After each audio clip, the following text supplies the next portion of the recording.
The stagecoach door swung open, and Margaret Sullivan stepped down in her worn travelling dress, meeting James Crawford's eyes as the whole town gathered to witness his mail-order bride's arrival.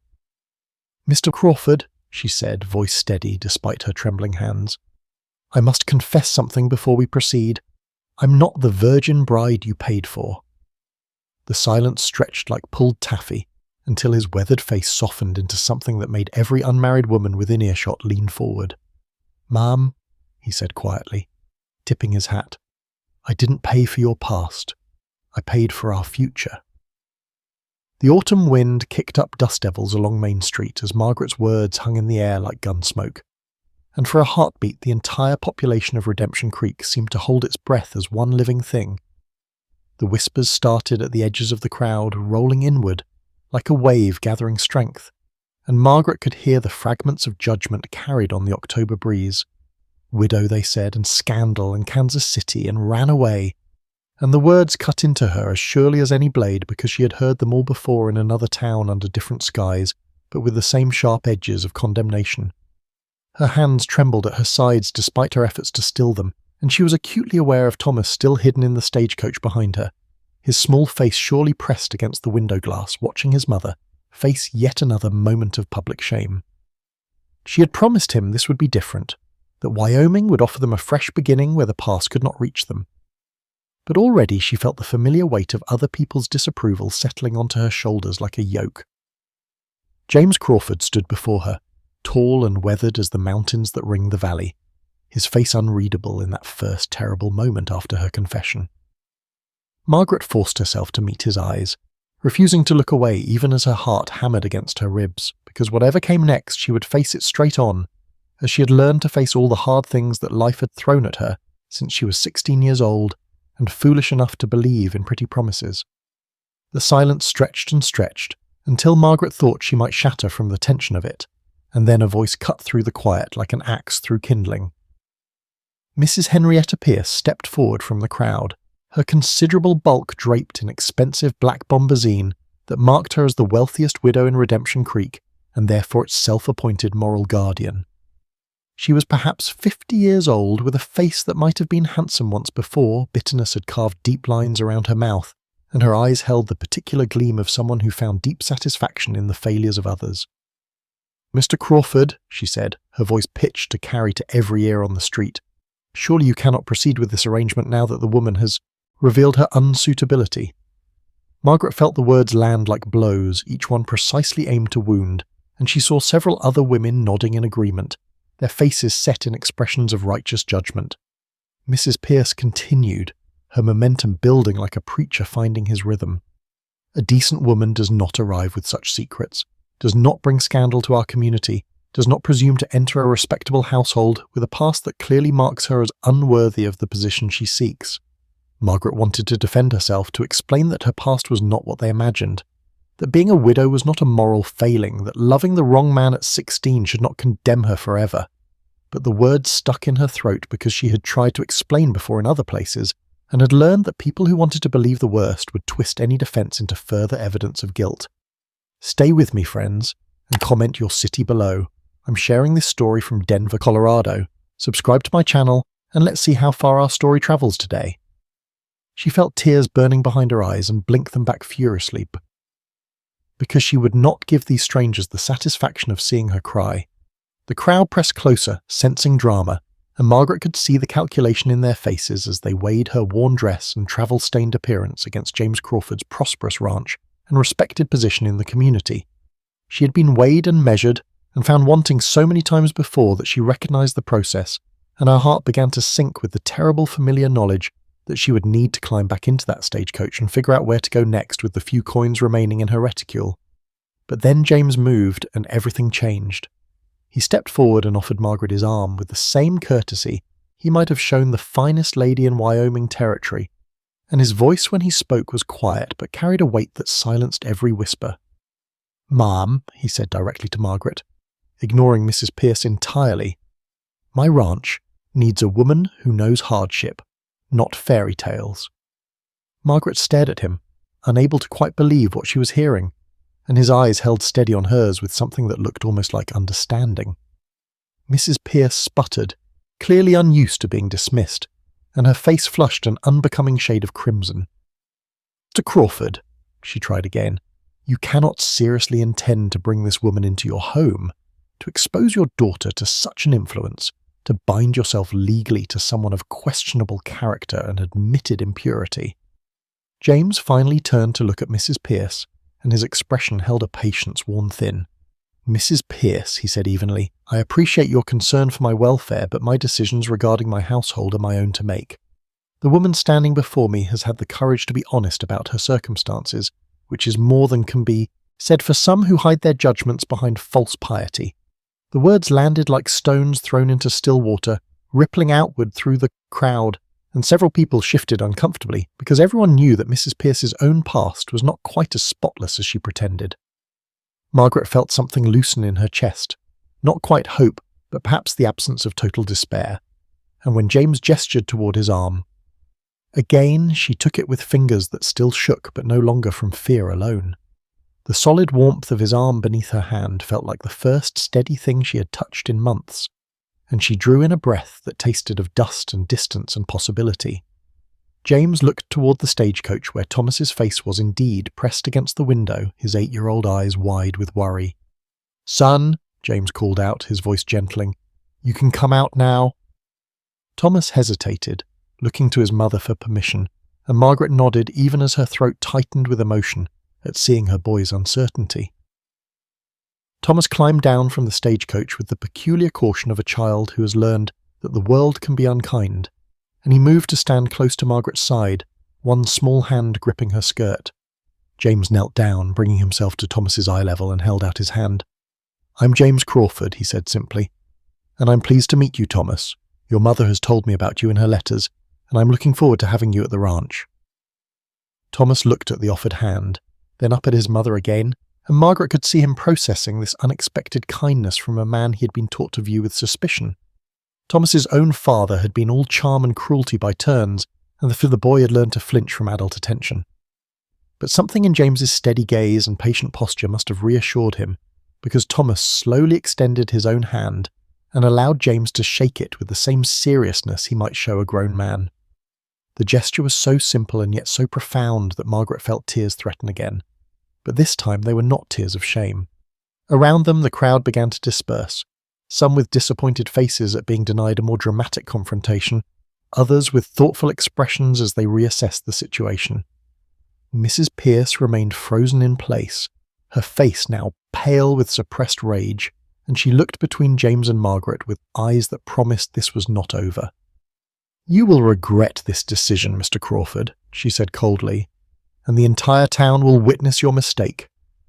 James stood, still holding Thomas's hand, and his expression was carved from granite. "The only regret I carry, Mrs. Pierce, is not standing up to bullies sooner." Margaret felt the words settle into her bones like warmth after cold, and she realized with a start that this man she had agreed to marry sight unseen, based on nothing but letters and desperation, was defending her when he had every reason to. "Send her away." The stagecoach driver cleared his throat and asked if he should unload the trunks, and James nodded, releasing Thomas's hand to help with the luggage himself.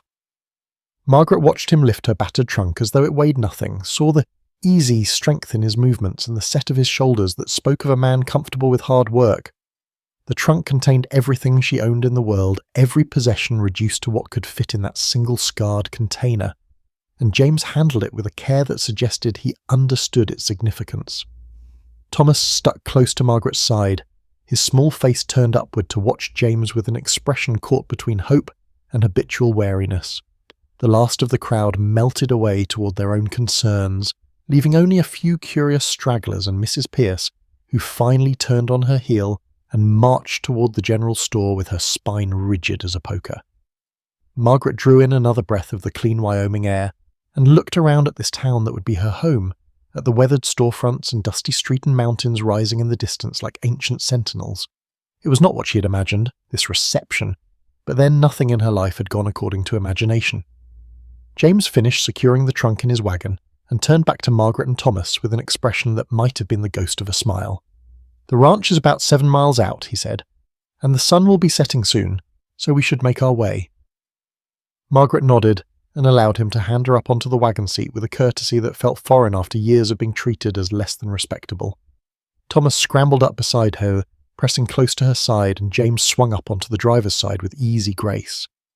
As he gathered the reins and clicked to the horses, Margaret looked back one last time at Redemption Creek and saw curtains twitching in windows and a few figures still standing in doorways watching their departure.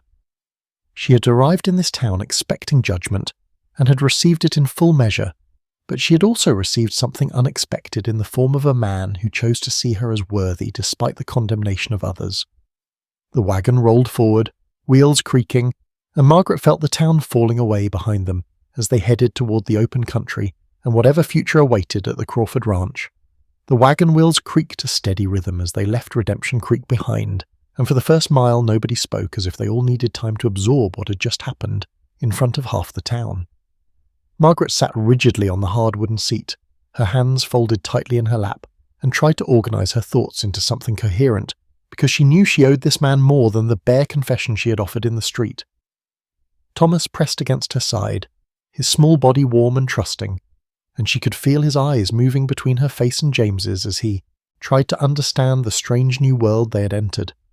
The autumn afternoon was drawing toward an evening, the sun sliding lower in a sky that stretched wider and bluer than anything Margaret had ever seen back east, and the vastness of it made her feel both insignificant and strangely liberated at the same time.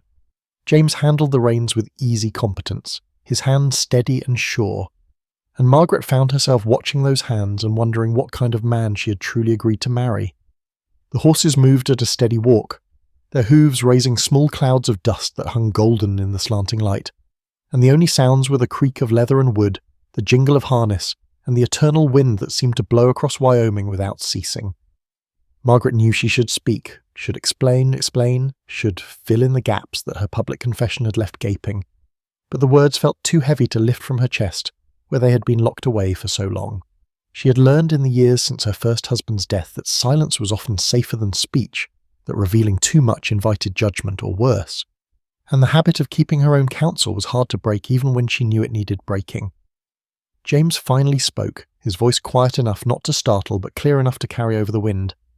"You don't owe me explanations, Mrs. Sullivan," he said, and the use of her maiden name felt deliberate, a small courtesy that acknowledged she was not yet Mrs. Crawford, in anything but legal intention. "But if you want to tell me your story, I'm willing to listen without judgment." Margaret felt something crack inside her chest at those words, at the simple offer of listening without the condemnation she had come to expect as her due. She looked down at Thomas, who was watching her with those solemn eyes that had seen too much for 8 years, and she made a decision that felt like stepping off a cliff into unknown air. "My first husband's name was Patrick Sullivan," she began, and her voice came out rougher than she intended. "I married him when I was 16 years old and thought I knew everything about the world, which is to say I knew nothing at all. He was 25 and handsome and had a smile that could charm birds from trees, and when he paid attention to me I felt like the most important person in creation." The memories came flooding back as she spoke, bitter and sharp, and she forced herself to continue because if this marriage was to have any foundation at all, it needed to be built on truth rather than the pretty lies she had once believed.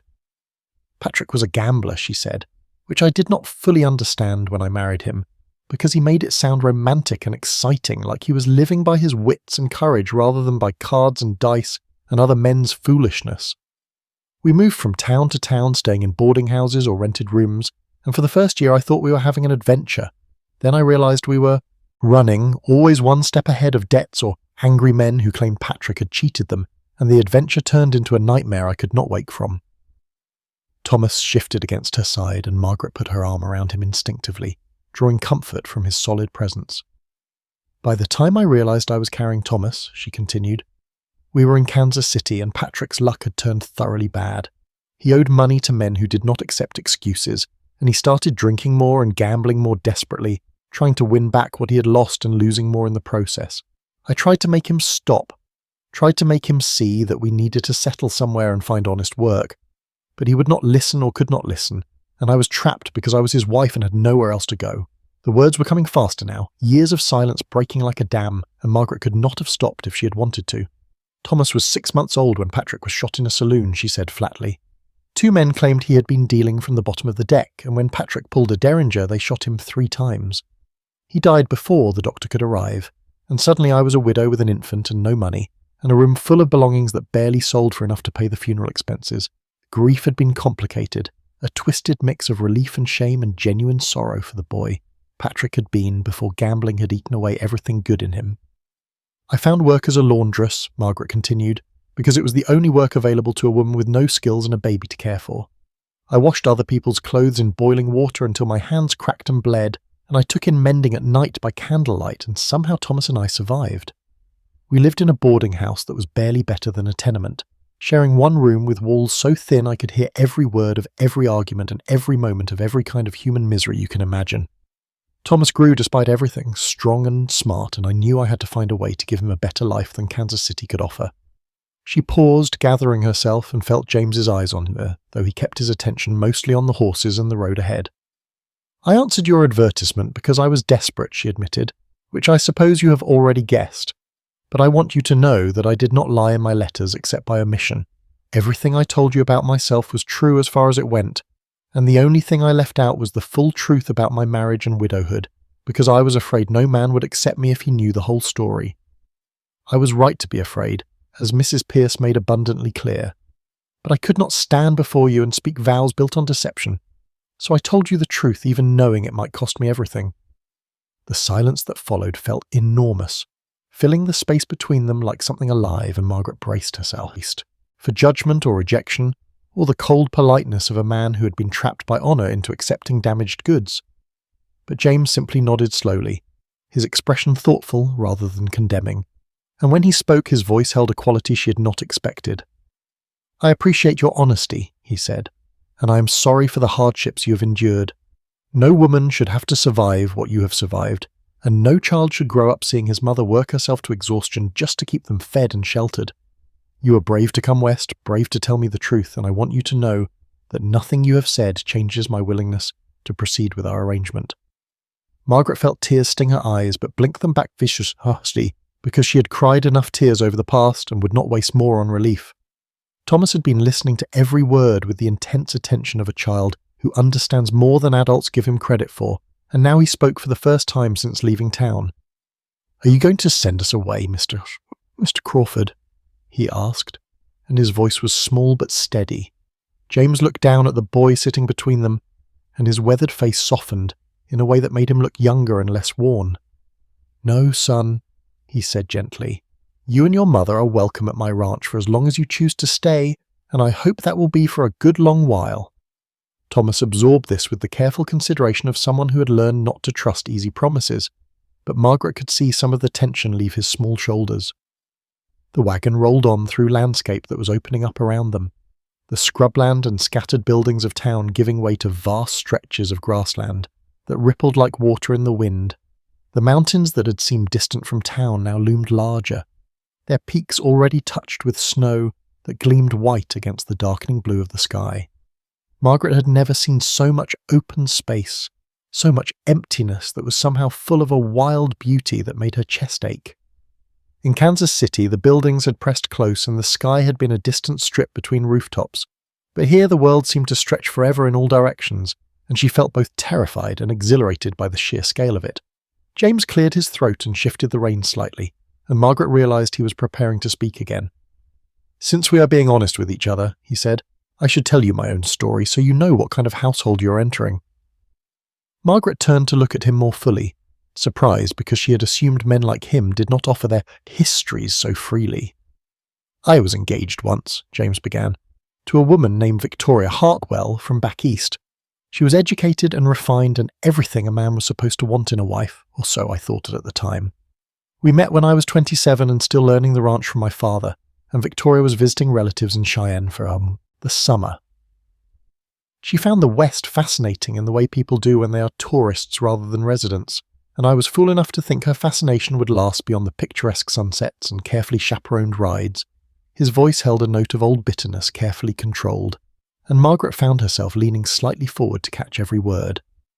"We were engaged for a year," James continued, "and during that time Victoria made it clear that she expected me to sell the ranch after my father passed and move back east where we could live in a proper city with proper society. I kept thinking she would come to love the land as I did, that she would understand what it meant to build something with your own hands and watch it grow. But when my father died and I inherited the ranch, Victoria gave me an ultimatum: sell and come with her to Boston, or she would break the engagement. I chose the ranch and she left without looking back. Margaret could hear the pain beneath the matter-of-fact words, could recognize the shape of that particular wound because she carried her own version of it. That was 7 years ago, James said. In the meantime, I married Mary Thornton, a local girl who loved the ranch and understood the life. She gave me a daughter, Sarah. For a few years I thought I had found everything I needed. Then Mary died, bringing our second child into the world, and the baby died with her. And suddenly I was alone again except for Sarah, who was 8 years old and had just lost her mother. His hands tightened on the reins briefly, then relaxed with visible effort. I have been raising Sarah by myself since then, with help from neighbours and hired hands, but a ranch is no place for a girl to grow up without a mother's influence. Sarah needs someone to teach her the things I cannot teach, to show her how to be a woman rather than just a ranch hand in skirts. That is part of why I advertised for a wife, though I will not pretend it is the only reason. The truth is I am tired of being alone, tired of silent dinners and empty evenings, tired of running a household that functions but does not feel like a home. Margaret absorbed this information, understanding now that James's acceptance of her was not charity or desperation, but rather a recognition of shared damage. They were both people who had loved and lost, who had been shaped by hardship into something harder and more cautious than they might have been, and perhaps that shared experience was a better foundation for marriage than the romantic illusion she had once believed in. I should tell you, James continued, that Sarah is not entirely pleased about my decision to remarry. She has been the woman of the house for 7 years and is not eager to give up that position, and she remembers her mother clearly enough to resent anyone who might try to replace her. I have tried to explain that you are not replacing Mary, but Sarah is 15 and at an age where emotions run high and logic runs thin. I am asking you to be patient with her, to give her time to adjust, and to understand that any hostility she shows comes from grief and fear, rather than genuine malice. Margaret nodded slowly, thinking of the teenage girl waiting at the ranch who would see her as an intruder and a threat. I will do my best, she said quietly, though I cannot promise to succeed. I know what it is to lose a mother, though I was much younger than Sarah when mine passed, and I know what it is to have someone new thrust into your life without your consent. Thomas and I are the ones intruding on her home, so I will try to remember that she has every right to her feelings, even if those feelings are difficult for the rest of us. Thomas had been listening to all of this with his characteristic intensity, and now he spoke up again with the blunt honesty of childhood. Will Sarah hate me too? He asked. James considered the question seriously rather than offering false reassurance. She might be resentful at first, he said honestly, because your presence means sharing her father's attention and having other children in the house when she has been used to being an only child. But Sarah is fundamentally a good girl despite her grief, and I think she will come to appreciate having someone younger around once she gets used to the idea. It will take time, and there may be some rough days ahead, but I have faith that we can all learn to live together as a family if we are willing to work at it.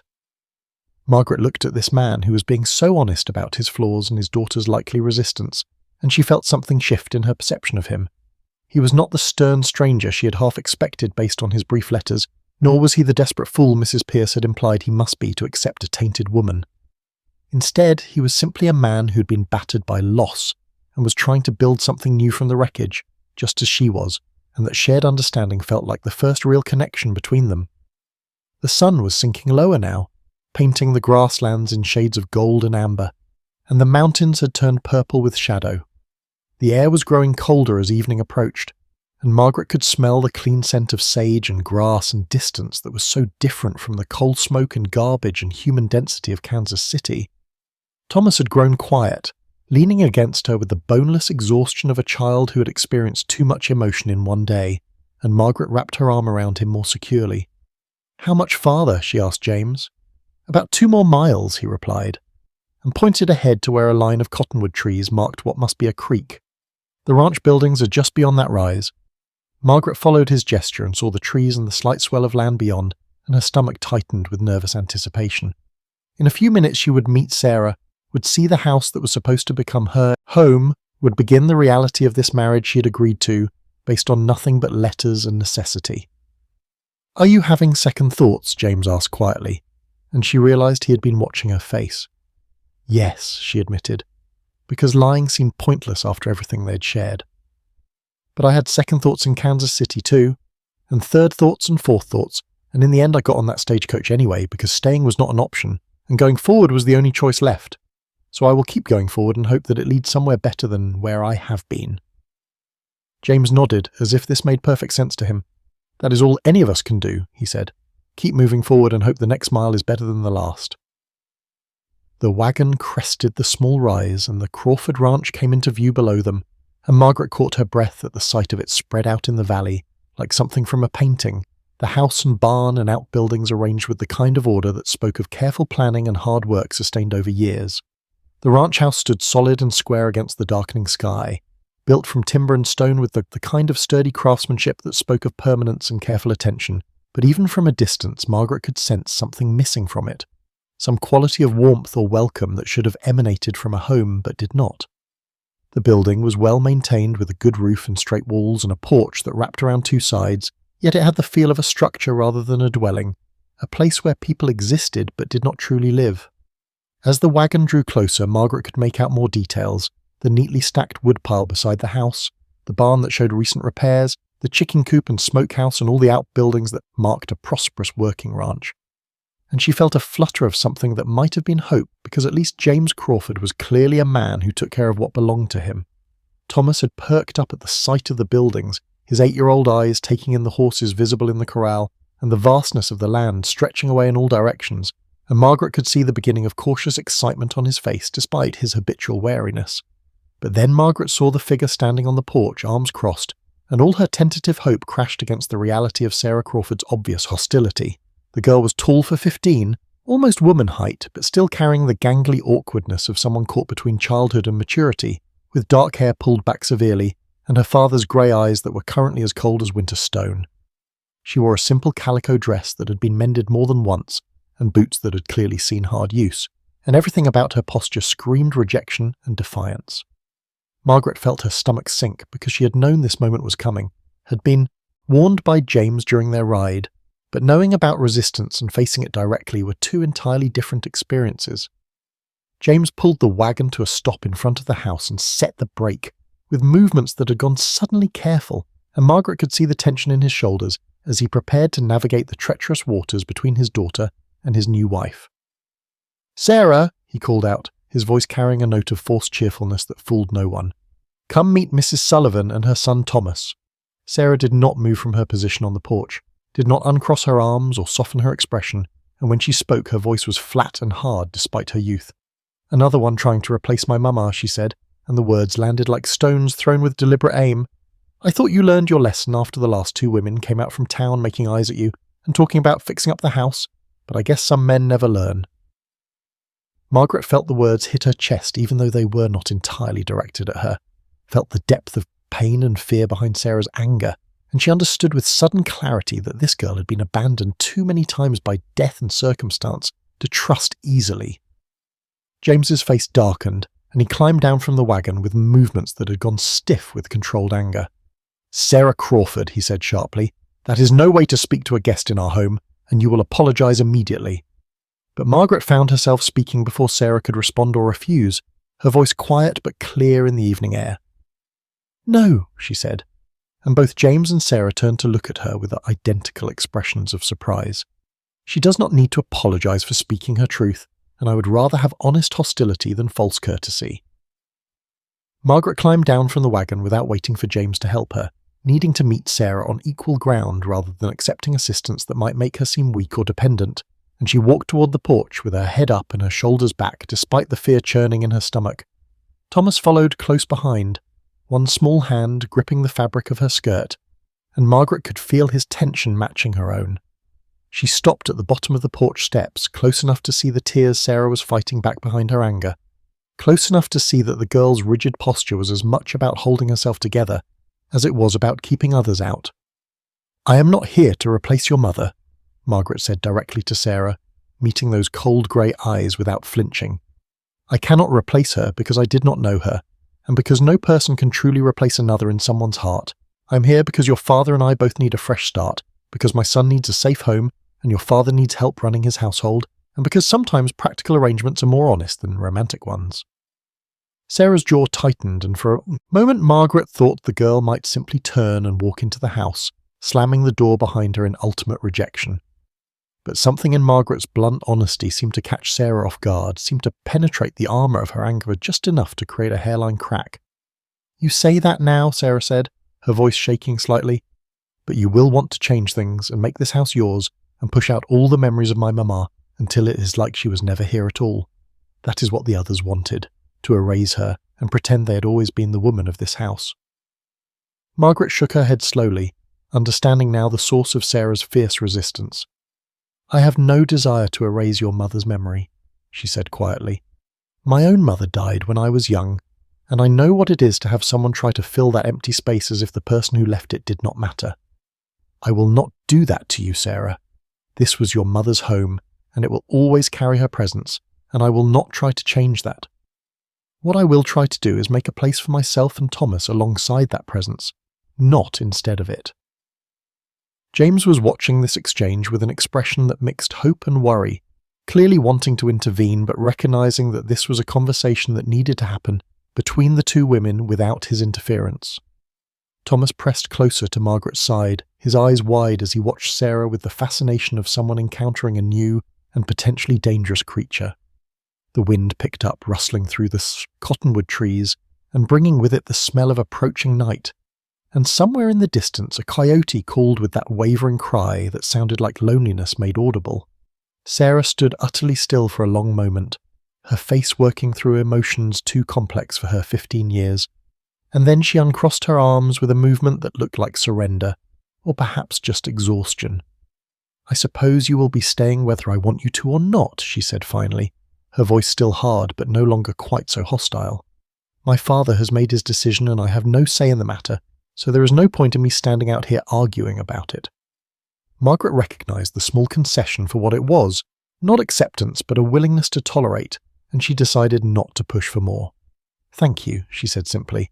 "I know this is difficult for you, and I appreciate your willingness to try." Sarah's eyes flicked to Thomas, who was still half hidden behind Margaret's skirts. "Is the boy going to cry or say something?" she asked, and there was genuine curiosity beneath the sharp tone. Thomas stepped out slightly from behind Margaret, drawing himself up to his full 8-year-old height. "I do not cry," he said with as much dignity as he could muster. "And I can say plenty of things, but my mamma taught me to listen before I talk, so I was listening." A ghost of something that might have been amusement flickered across Sarah's face before she controlled it. "Well," she said, "at least the boy has some sense." She turned and walked into the house without another word, leaving the door open behind her in what Margaret chose to interpret as an invitation rather than an insult. James let out a long breath and looked at Margaret with an expression that might have been respect. "That went better than I expected," he said quietly. "You handled her well."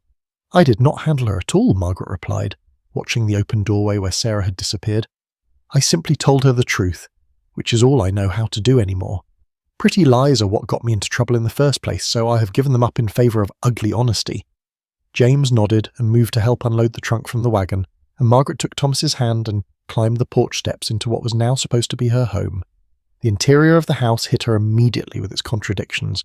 Clean but cold, orderly but lifeless, functional but utterly without joy. The main room served as both parlour and dining area, with a large stone fireplace that was currently dark and cold despite the evening chill, and furniture that was well made but worn and arranged with no thought to comfort or aesthetics.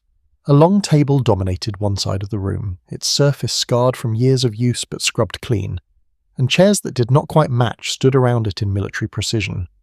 The walls were bare except for a few hunting trophies, a massive elk head that watched the room with glassy eyes and a bearskin that hung like a memorial to violence.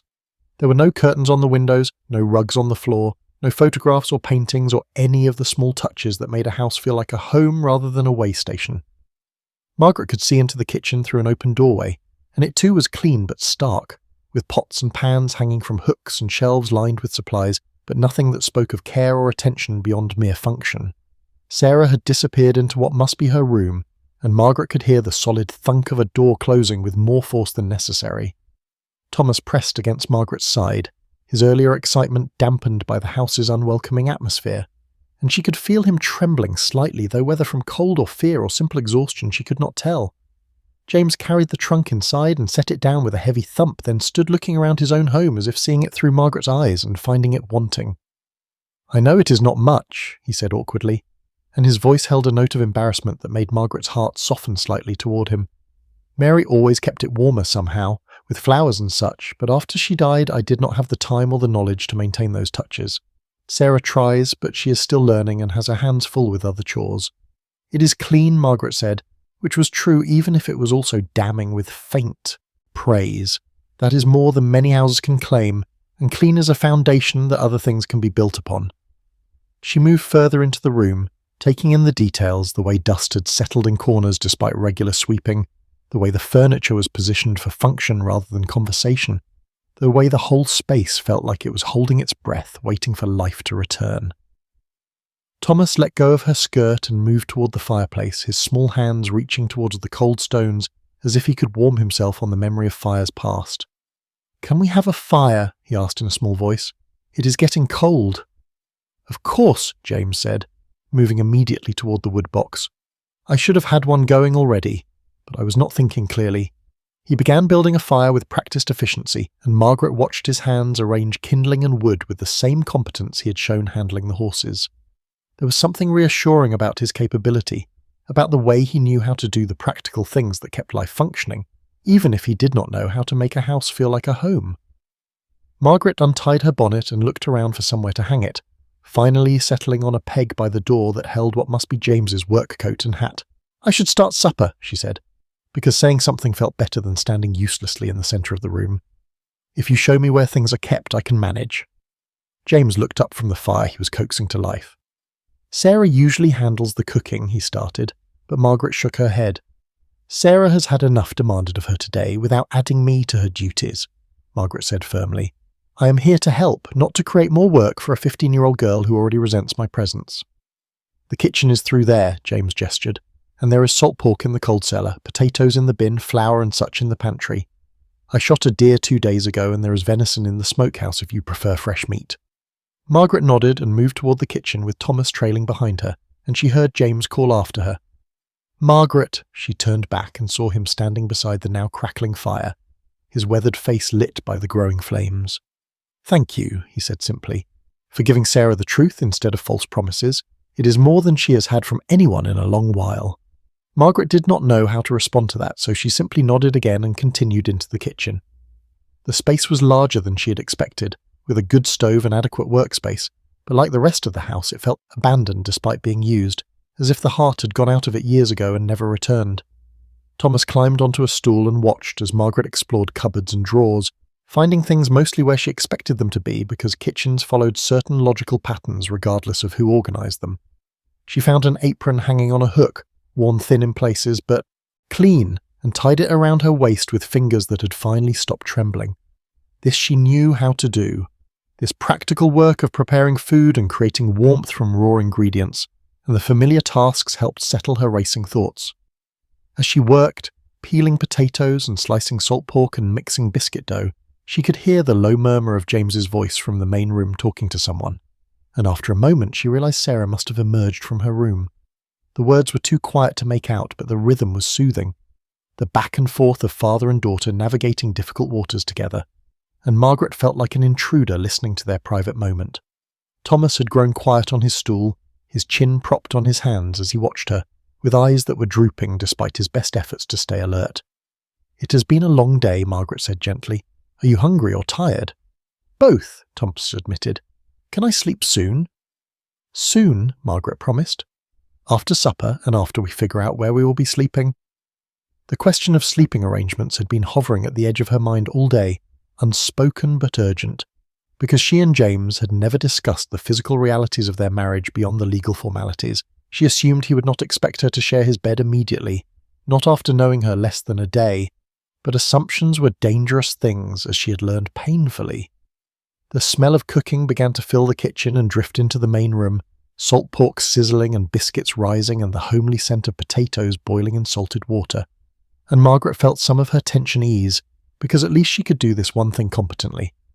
After perhaps an hour, James appeared in the kitchen doorway with Sarah beside him, The girl's face still closed but no longer quite so hostile, and Margaret realised with a start that they had been waiting to be invited to their own table. "Supper is ready," Margaret had said, feeling awkward and intrusive. "If you will show me where you keep the plates and such, I can serve." Sarah moved past her without speaking and began pulling down plates from a high shelf, setting the table with practiced efficiency that spoke of years of managing these tasks alone, and Margaret stepped back to give her space. They sat down to eat in a silence that was thick with unspoken words, Thomas half asleep over his plate and Sarah determinedly not looking at anyone, and Margaret felt the weight of all the dinners that would stretch ahead of them settling onto her shoulders like a physical thing. The meal passed in uncomfortable silence, broken only by the scrape of forks against plates and the occasional crackle from the fire, and Margaret found herself acutely aware of every sound she made, every breath and swallow magnified in the tension that filled the room like fog. Thomas had revived slightly at the smell of food, but was eating mechanically, his eyes half closed, and Margaret knew he would be asleep the moment his head touched a pillow, wherever that pillow might be. Sarah ate with her face turned slightly away, her jaw tight, and Margaret recognised the posture of someone eating not from hunger, but from stubborn determination to maintain normal routines in the face of unwanted change. James ate steadily, his attention seemingly on his plate, but Margaret could sense him watching both women from the corner of his eye, monitoring the situation with the careful awareness of someone used to managing potentially volatile situations. When the meal finally ended, Sarah stood abruptly, scraping her chair back with more force than necessary, and carried her plate to the kitchen without a word. Margaret heard water being pumped and dishes being washed with aggressive efficiency, and she started to rise to help, but James shook his head slightly. "Let her be for tonight," he said quietly. "She needs time to process all of this, and sometimes Sarah thinks more clearly when her hands are busy with work." Margaret nodded and began clearing the remaining dishes, stacking them carefully while Thomas slumped in his chair, fighting sleep with the determination of a child who feared missing something important. James watched her for a moment, then spoke in a voice pitched to carry to the kitchen where Sarah was surely listening. "I should show you and Thomas to your rooms," he said, emphasizing the plural in a way that made Margaret's hand still on the plate she was holding. "You will want to get settled before full dark, and the boy looks ready to fall asleep standing up." Margaret felt something loosen in her chest that she had not even realized was clenched tight, some fear she had been carrying since Kansas City that this man would expect immediate access to her body as payment for his charity.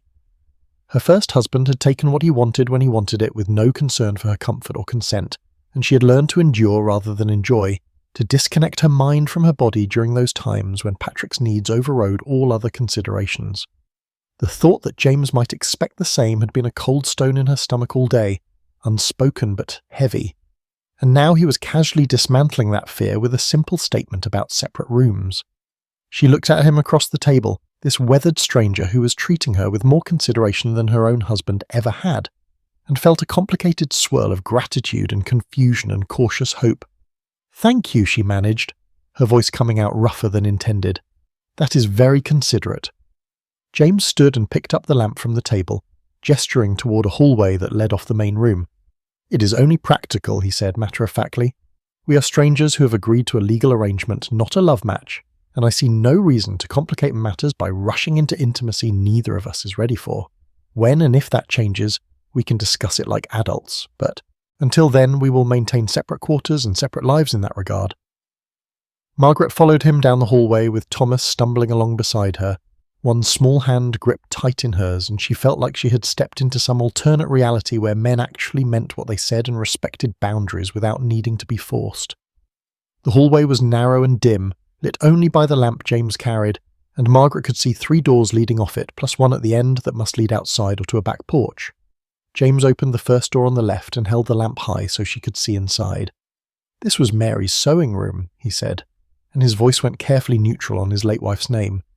"I moved the sewing machine and such to the attic after she passed, so it has been mostly storage since then. I cleared it out this week when I knew you were coming, and Sarah helped me bring in a bed and dresser from the bunkhouse. It is not fancy, but it should serve until we can get proper furniture ordered from Cheyenne." Margaret stepped into the room and looked around at the small space that would be hers, taking in the narrow bed with its plain quilt, the battered dresser with a chipped mirror above it, the single window that would look out toward the mountains in daylight, and the complete absence of any personal touches that might make it feel welcoming. But it was clean, and the bed looked sturdy, and most importantly it was a room of her own. a space she could retreat to and close the door against the world, and that was more than she had dared hope for. "It is perfect," she said, meaning it despite the room's Spartan furnishings. "Thank you for preparing it." James nodded and moved to the next door, opening it to reveal an even smaller room that held a single bed and little else. "Thomas can have this one," he said. "It was meant to be a nursery when we built the house, back when Mary and I thought we would have many children to fill these rooms." His voice went rough on those last words, and he cleared his throat. "The boy will be right next to you if he needs anything in the night." Thomas peered into the tiny room with eyes that could barely stay open, and he nodded acceptance of this arrangement without complaint because he had slept in far worse places during their years in Kansas City. Margaret felt her throat tighten at the sight of her son's weary acceptance, at how little he expected from life, and how grateful he was for any small kindness. "The third room is Sarah's," James said, gesturing to the closed door across the hall, "and my room is at the end." He paused and looked at Margaret directly, his grey eyes serious in the lamplight. "I want to be clear about expectations," he continued. "This marriage will be legal as of tomorrow when we sign the papers with Judge Thornton, but beyond that formality I have only 3 requirements. First, honesty between us, even when the truth is uncomfortable. Second, hard work because running a ranch takes constant effort from everyone. And third, fair treatment of Sarah because she is my daughter, and she has been hurt enough without adding more pain.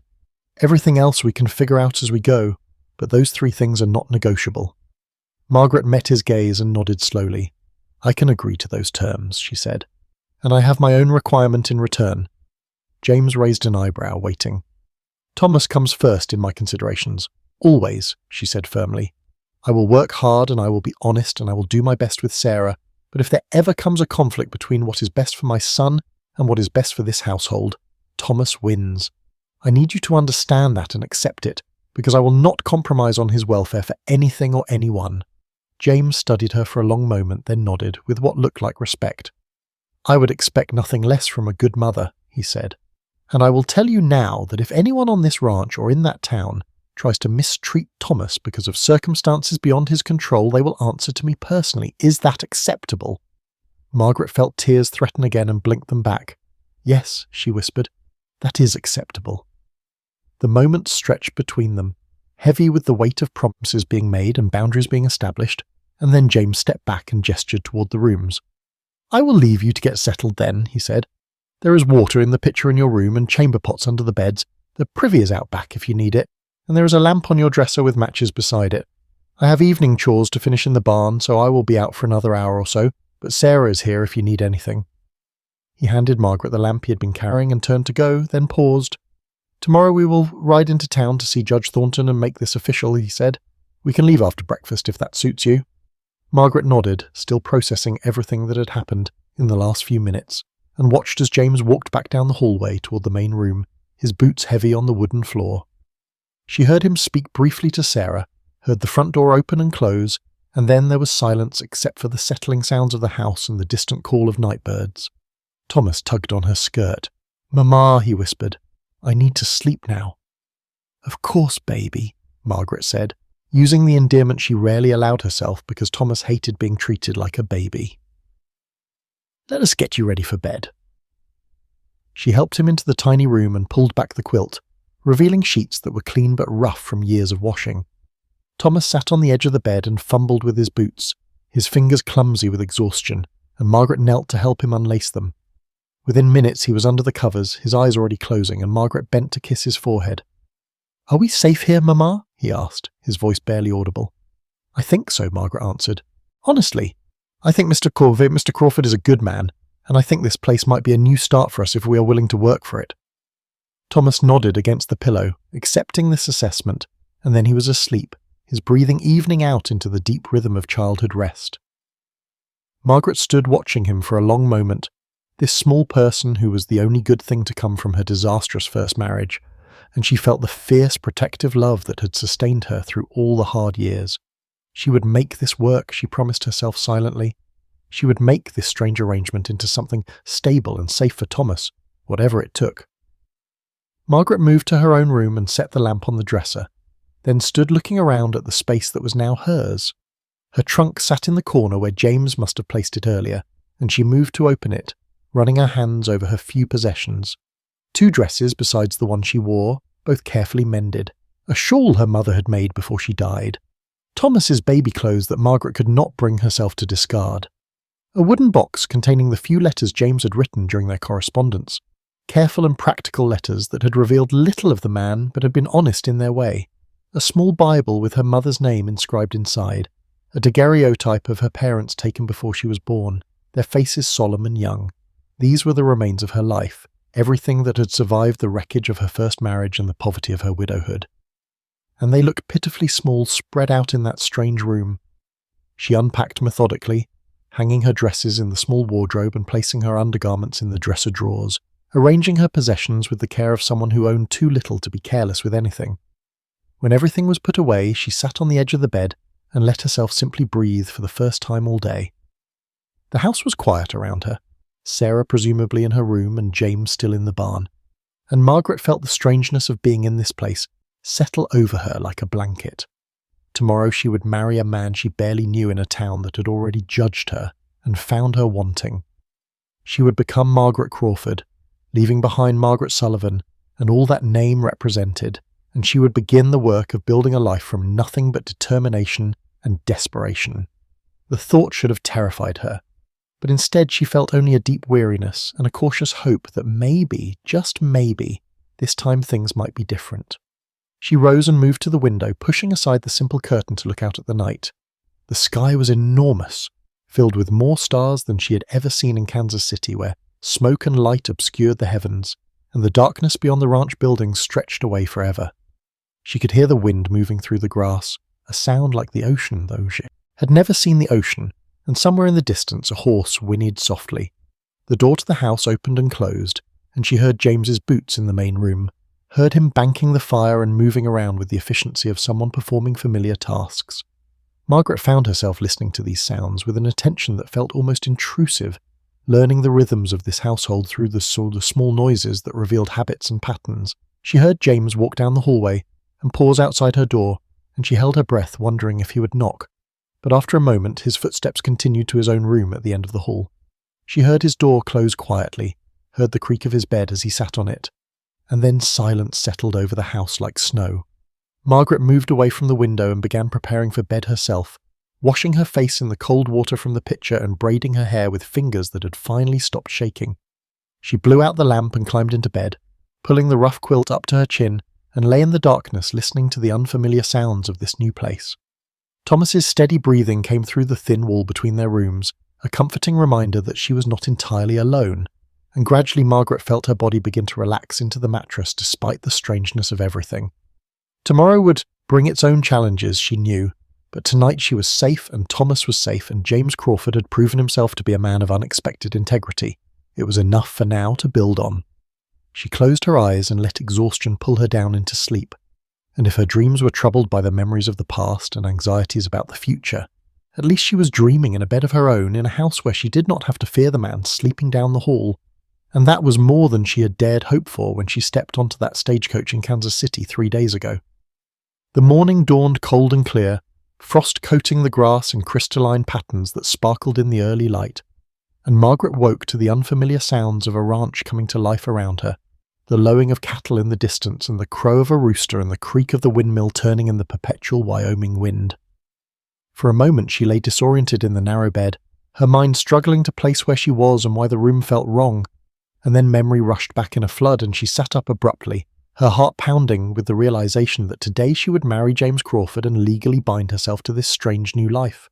She dressed quickly in her best dress, which was still her second worst by any objective standard, the fabric worn thin at the elbows and the hem showing signs of multiple alterations as she had let it down and taken it in to accommodate the changes poverty had wrought on her body. Her hands shook as she fastened the buttons, and she had to stop twice to steady her breathing, reminding herself that she had survived worse than a courthouse wedding and would survive this too. Thomas was already awake in his small room, sitting on the edge of his bed with his hair sticking up in all directions, and he looked at her with eyes that held the same anxiety she felt. "Do I have to come?" he asked quietly. "Yes," Margaret said, kneeling to help him dress in his one good shirt that was already getting too small across the shoulders. "You are part of this family now, and families witness important moments together." The kitchen was empty when they emerged. No sign of Sarah, though Margaret could hear movement from behind the girl's closed door, and she found bread and butter laid out on the table with a pot of coffee still warm on the stove. James's consideration, she assumed, this small gesture of providing breakfast without requiring her to navigate the awkwardness of their first morning. She fed Thomas and made herself eat, though the food tasted like sawdust in her mouth, and she was washing the dishes when James appeared from outside, his hair damp from washing and his face freshly shaved. He wore what must be his good suit, dark wool that had seen better days but was clean and pressed, and he looked uncomfortable in it the way men who lived in work clothes always looked uncomfortable in formal attire. "You look nice," he said awkwardly, and Margaret almost laughed at the transparent lie because she knew exactly how she looked, threadbare and worn and desperately trying to appear respectable. "Thank you," she said instead, accepting the kindness behind the falsehood. "You clean up well yourself." Sarah emerged from her room dressed in a simple dress that was nevertheless nicer than what she had worn the previous evening, and her face held the blank expression of someone determined to get through an ordeal without showing emotion. "I am ready," she announced to no one in particular, and James nodded. "The wagon is hitched," he said. "We should leave now if we want to reach town by 9. The ride into Redemption Creek passed in near silence, the four of them sitting stiffly on the wagon seat with Thomas pressed between Margaret and James, and Sarah perched on the far end as if trying to maintain maximum distance. The morning air was sharp and clean, carrying the scent of sage and earth and the promise of winter not far behind, and Margaret watched the landscape roll past with eyes that saw everything and nothing, her mind too occupied with what lay ahead to properly register the beauty around her. The town looked different in morning light, less hostile perhaps, or maybe just more mundane, the buildings showing their weathered boards and peeling paint in the unforgiving clarity of day. James drove straight to the courthouse, a square stone building that served as the administrative heart of the county, and he helped Margaret down from the wagon with a formality that felt more like courtesy between strangers than any intimacy, between people about to be married. Judge Thornton was waiting in his chambers, a spare room furnished with a desk and chairs and law books lining the walls, and he greeted them with professional warmth that did not quite reach his eyes. Mr. Crawford," he said, shaking James's hand. "Mrs. Sullivan." He nodded to Margaret with more reserve, and she felt the weight of his assessment, even as he maintained polite neutrality. The required witnesses were already present, 2 men Margaret did not recognise who worked as clerks in the courthouse, and looked bored with the proceedings before they even began.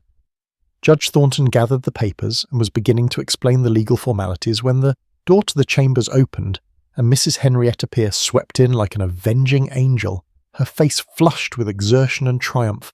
"Judge Thornton," she said breathlessly, ignoring everyone else in the room. "I must speak with you before you proceed with this travesty. I have information that bears directly on the suitability of this marriage." Judge Thornton frowned, clearly annoyed at the interruption. "Mrs. Pierce, this is a private ceremony and you are not invited to attend. Whatever concerns you have can be addressed at another time." "No," Mrs. Pierce said firmly, moving to stand directly in front of the judge's desk. "They cannot wait, and Mr. Crawford deserves to know the truth about the woman he is about to marry before he binds himself legally to her." Margaret felt her stomach drop, felt the familiar cold dread spreading through her limbs, and she knew with terrible certainty that whatever Mrs. Pierce had discovered would be worse than anything she had confessed in the street the day before.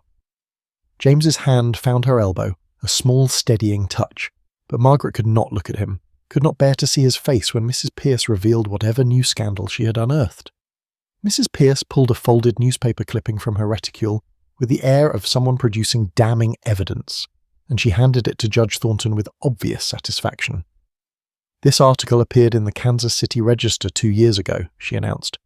"It details the death of one Patrick Sullivan in a gambling establishment, and it raises significant questions about the involvement of his widow in the circumstances surrounding his death." Margaret heard the words as if from a great distance, each one landing like a physical blow, and she felt Thomas press against her side, his small body trembling with fear he did not fully understand. Judge Thornton read the clipping, with his expression growing more grave, and then he handed it to James without comment. Margaret watched James's face as he read, watched his eyes move across the yellowed newsprint, and she felt something inside her beginning to crack because she could not endure being rejected again, could not survive having hope extended only to be snatched away. The article had been sensationalized as newspaper articles always were, implying things without stating them directly, suggesting that perhaps Margaret had known about her husband's card cheating, that perhaps she had benefited from his ill-gotten gains, that perhaps his death had been convenient for a wife who wanted to escape a difficult marriage.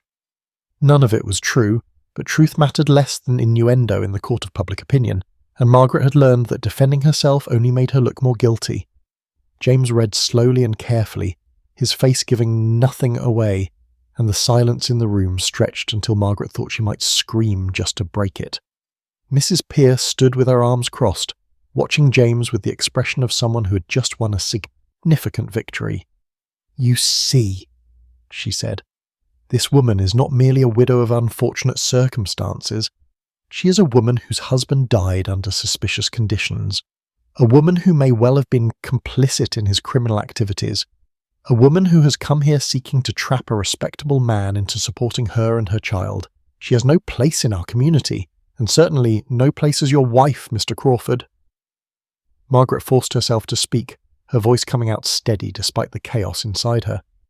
"The article implies many things," she said quietly, "but it proves nothing because there is nothing to prove.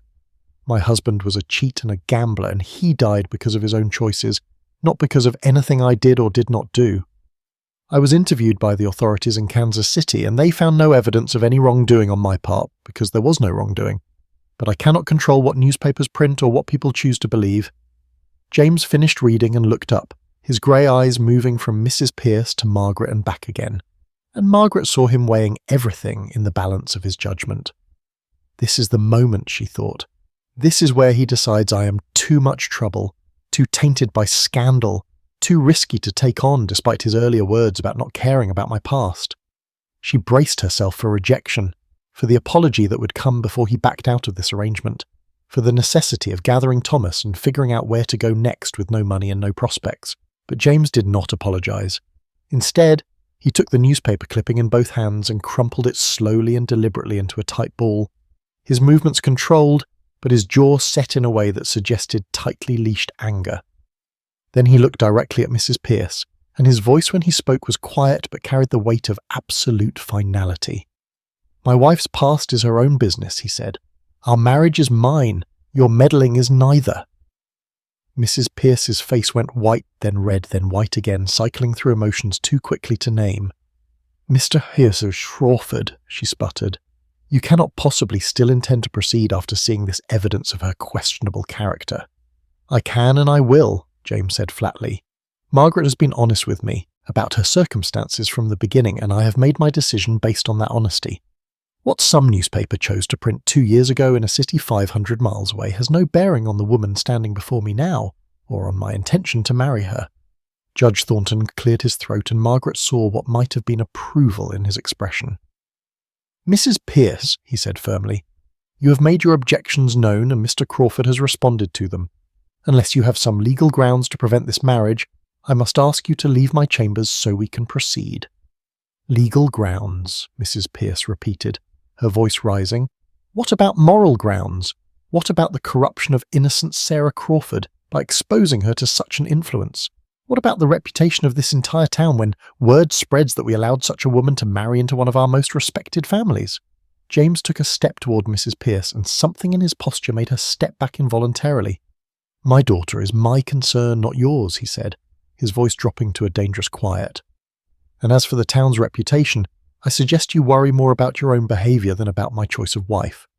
A woman who goes digging through old newspapers looking for scandal to spread is hardly in a position to judge anyone else's morality." Mrs. Pearce opened and closed her mouth several times, clearly unused to being spoken to in such a manner, and Margaret could see the exact moment when she realized she had lost this battle. "Fine," Mrs. Pearce said coldly, drawing herself up with as much dignity as she could muster.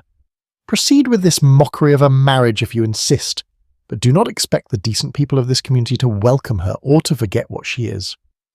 She turned and swept from the room, slamming the door behind her with enough force to rattle the windows, and the silence she left behind felt thick enough to touch. Judge Thornton sighed and rubbed his face with one hand. "Well," he said, "that was unpleasant. Shall we proceed with the actual ceremony?" James turned to Margaret, and she saw something in his eyes that might have been concern. "Are you all right?" he asked quietly. Margaret nodded, not trusting her voice, and felt Thomas's hand slip into hers. She looked down at her son and saw him watching her with those old eyes that had seen too much, and she squeezed his hand gently.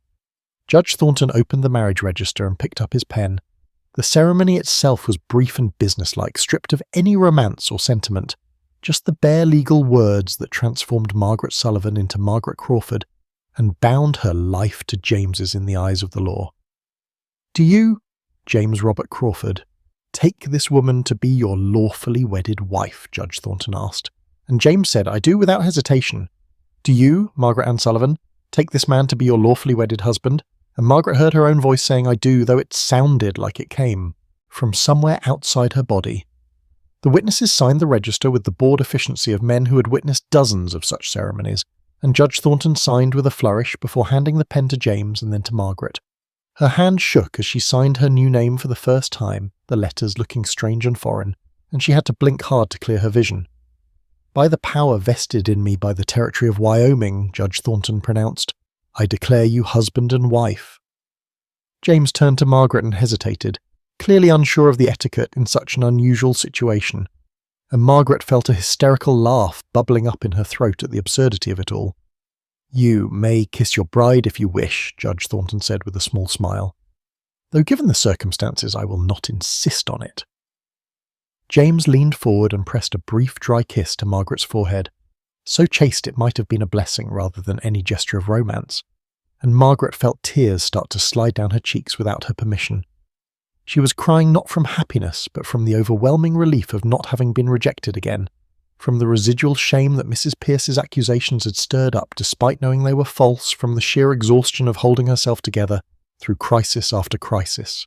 James produced a handkerchief from his pocket and handed it to her, without comment, and Margaret pressed it to her face, breathing in the smell of soap and hay that clung to the fabric.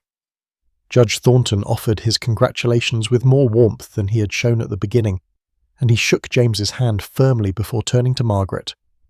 "Mrs. Crawford," he said, and the name still sounded wrong to her ears. "I want you to know that not everyone in Redemption Creek shares Mrs. Pierce's views or her methods. There are those of us who believe in giving people a chance to prove themselves by their actions rather than condemning them for their past. I hope you will find a home here despite the rough welcome you have received." "Thank you," Margaret managed, her voice thick with tears. "That means more than you know." They left the courthouse into the bright morning sunlight, and Margaret felt like she was walking on unsteady ground. Her legal status transformed, but her emotional state in chaos. Sarah had waited in the wagon, her face carefully blank, and she said nothing as they climbed back in for the ride home.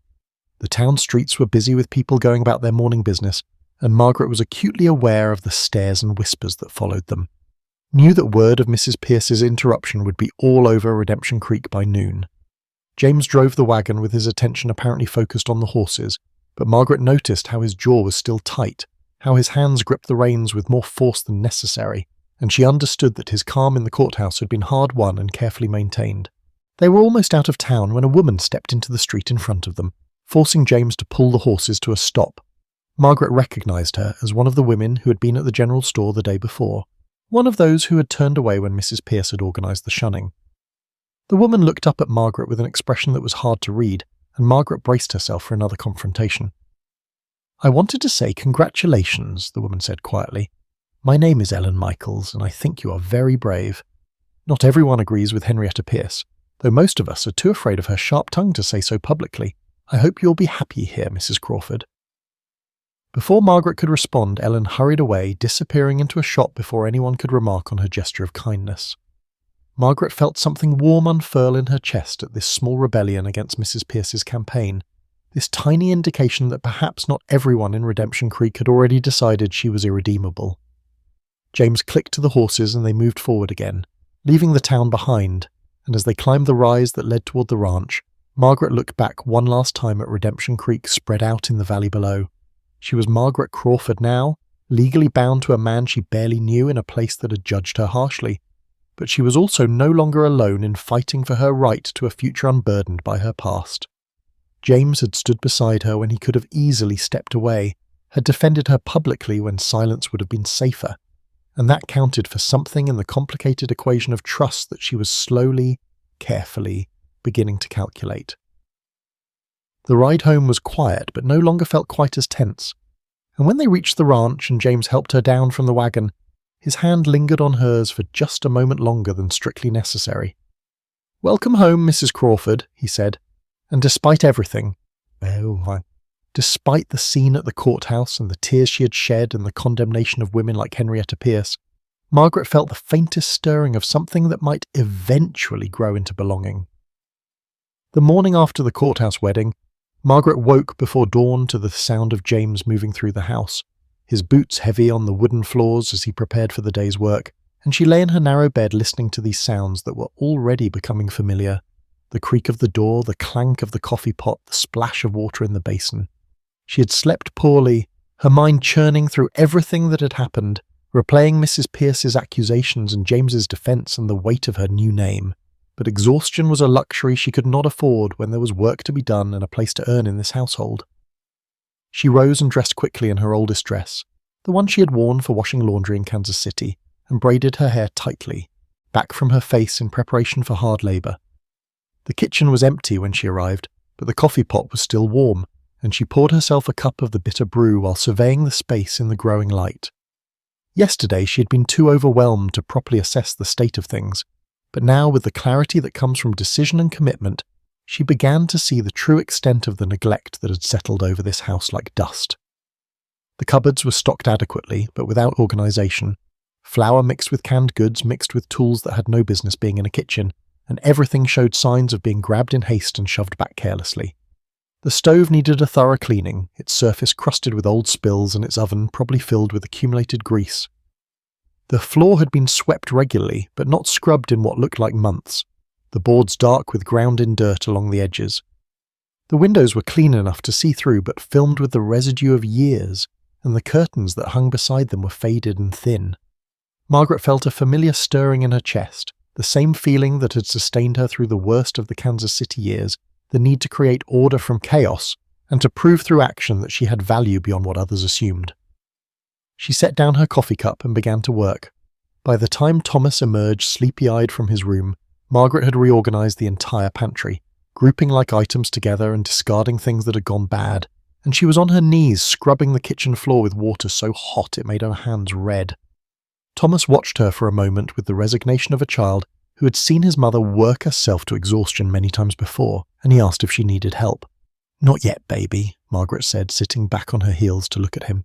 "But you can eat some of the bread I found in the box, and then practice your letters at the table like we did in Kansas City. I will not have you falling behind in your education just because we have moved." Thomas nodded and did as he was told, spreading butter on a thick slice of bread and pulling out the slate and chalk that Margaret had packed carefully in their trunk.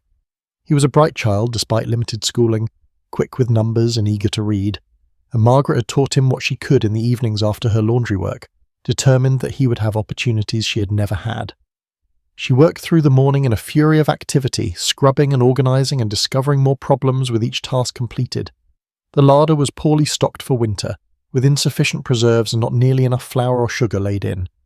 The root cellar was half empty, suggesting that James had not put up vegetables properly in the fall.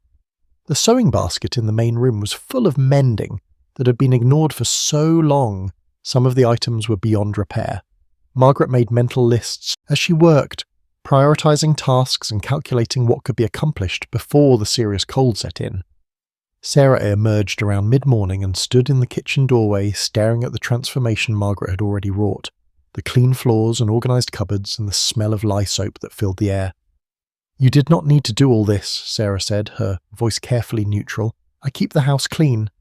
"Clean is not the same as maintained," Margaret replied, without looking up from the stove she was scrubbing. "And I am not criticizing your work, Sarah. You have been doing the job of an adult woman since you were 8 years old, and no one should have expected that of you. But I am here now, and this is work I know how to do, so I am doing it." Sarah watched her for another moment, then disappeared back to her room, and Margaret heard the door close with a soft click. She refused to let the girl's continued hostility discourage her, understanding that trust would have to be earned through consistent action over time, and she simply kept working.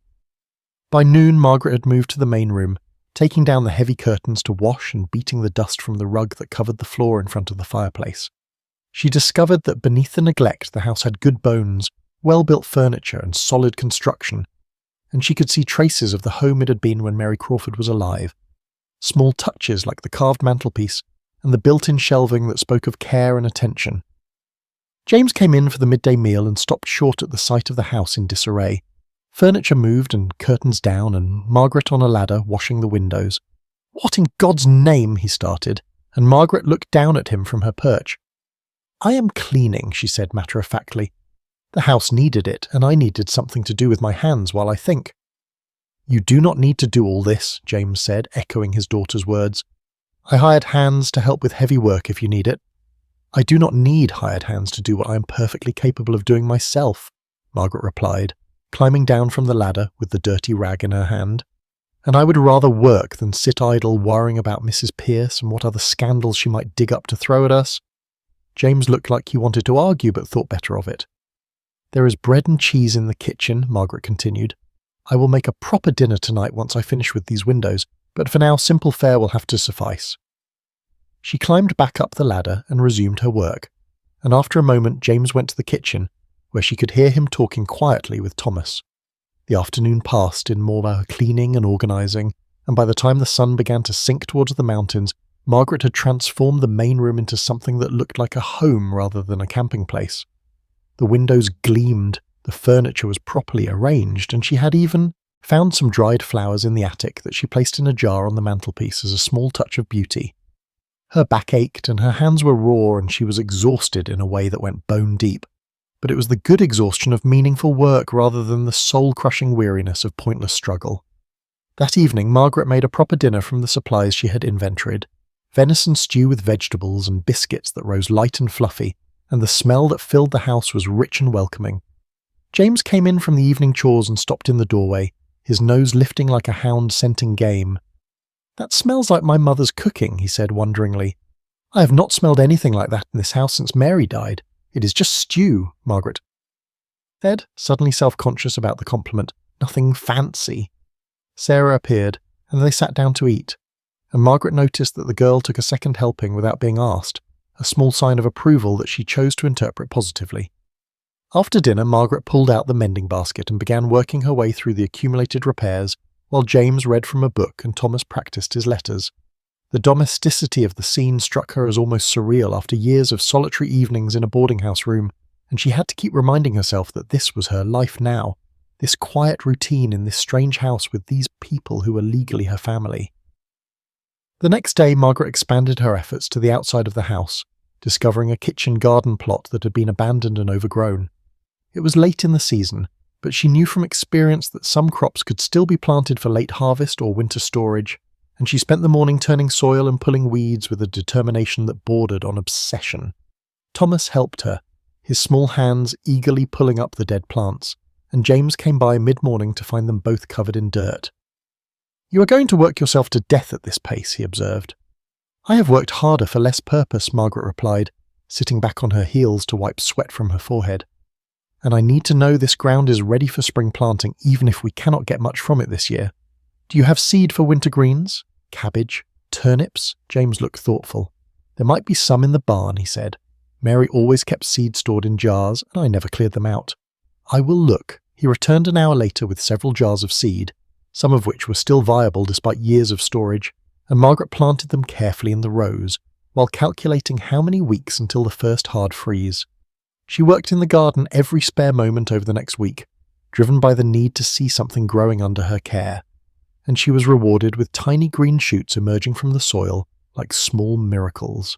In the evening she began going through the ranch accounts, which James kept, in a battered ledger with irregular entries and calculations that did not always add correctly. She discovered that while James was an excellent judge of cattle and land, his record-keeping was chaotic at best, and several times she found discrepancies that suggested he had either been cheated by buyers or had simply failed to collect money owed. One evening after Thomas had gone to bed, she approached James where he sat mending a bridle by lamplight. "Your accounts are a mess," she said bluntly, and James looked up with a wry expression. "I know," he admitted. "Numbers are not my strong suit, and I tend to do business on handshakes and trust rather than careful documentation. It has cost me over the years, but I never seem to find time to fix it." "I could manage your books if you would allow it," Margaret offered. I kept my first husband's gambling ledgers because Patrick certainly could not be trusted to track his own wins and losses, and I learned to work with figures out of necessity. I can organise your accounts properly and make sure you're not being cheated." James studied her for a long moment. "You would do that?" he asked. "Why?" "Because I need to contribute more than cooking and cleaning to this household," Margaret said honestly. "Because I want to be a partner in this enterprise rather than just a dependent. And because leaving money on the table when you have worked hard to earn it offends me on a fundamental level." A slow smile spread across James's weathered face. "Then the books are yours," he said. "God knows they need someone with a head for such things, and I would be grateful for the help." Margaret began spending her evenings reorganizing the ranch accounts, creating a proper system for tracking expenses and income, noting debts owed and debts owing, and developing a clearer picture of the ranch's financial health. She discovered that the Crawford Ranch was profitable but could be more so with better management, and she began making notes on ways to improve efficiency and reduce waste. James watched her work with something that looked like admiration, and he began consulting her on business decisions, valuing her perspective in ways that made Margaret feel competent and necessary. Sarah continued to watch from a distance, neither helping nor hindering, and Margaret decided not to force interaction, but instead to demonstrate through action that she was not trying to replace Mary Crawford, but rather to build something new.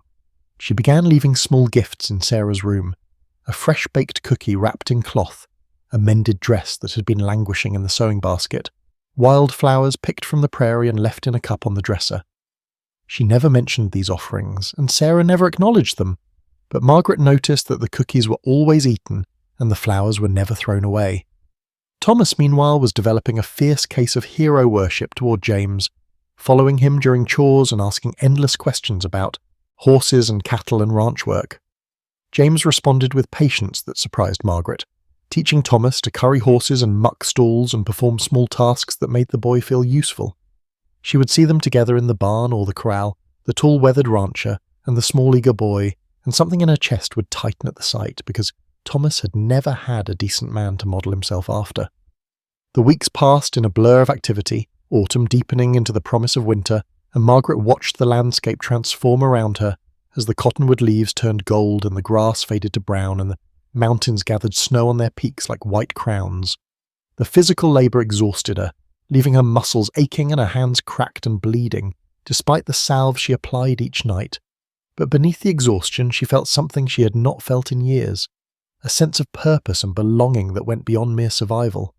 She was building something here, creating value and establishing her place through the work of her hands and the sharpness of her mind, and for the first time since Patrick's death she began to believe that maybe she deserved a future that included more than just getting by.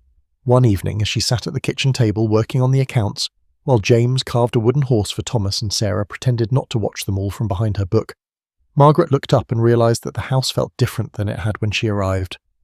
The rooms were warmer despite the chill outside, filled with the smell of bread baking and lamps burning and the subtle scent of the dried lavender she had hung in bunches from the rafters.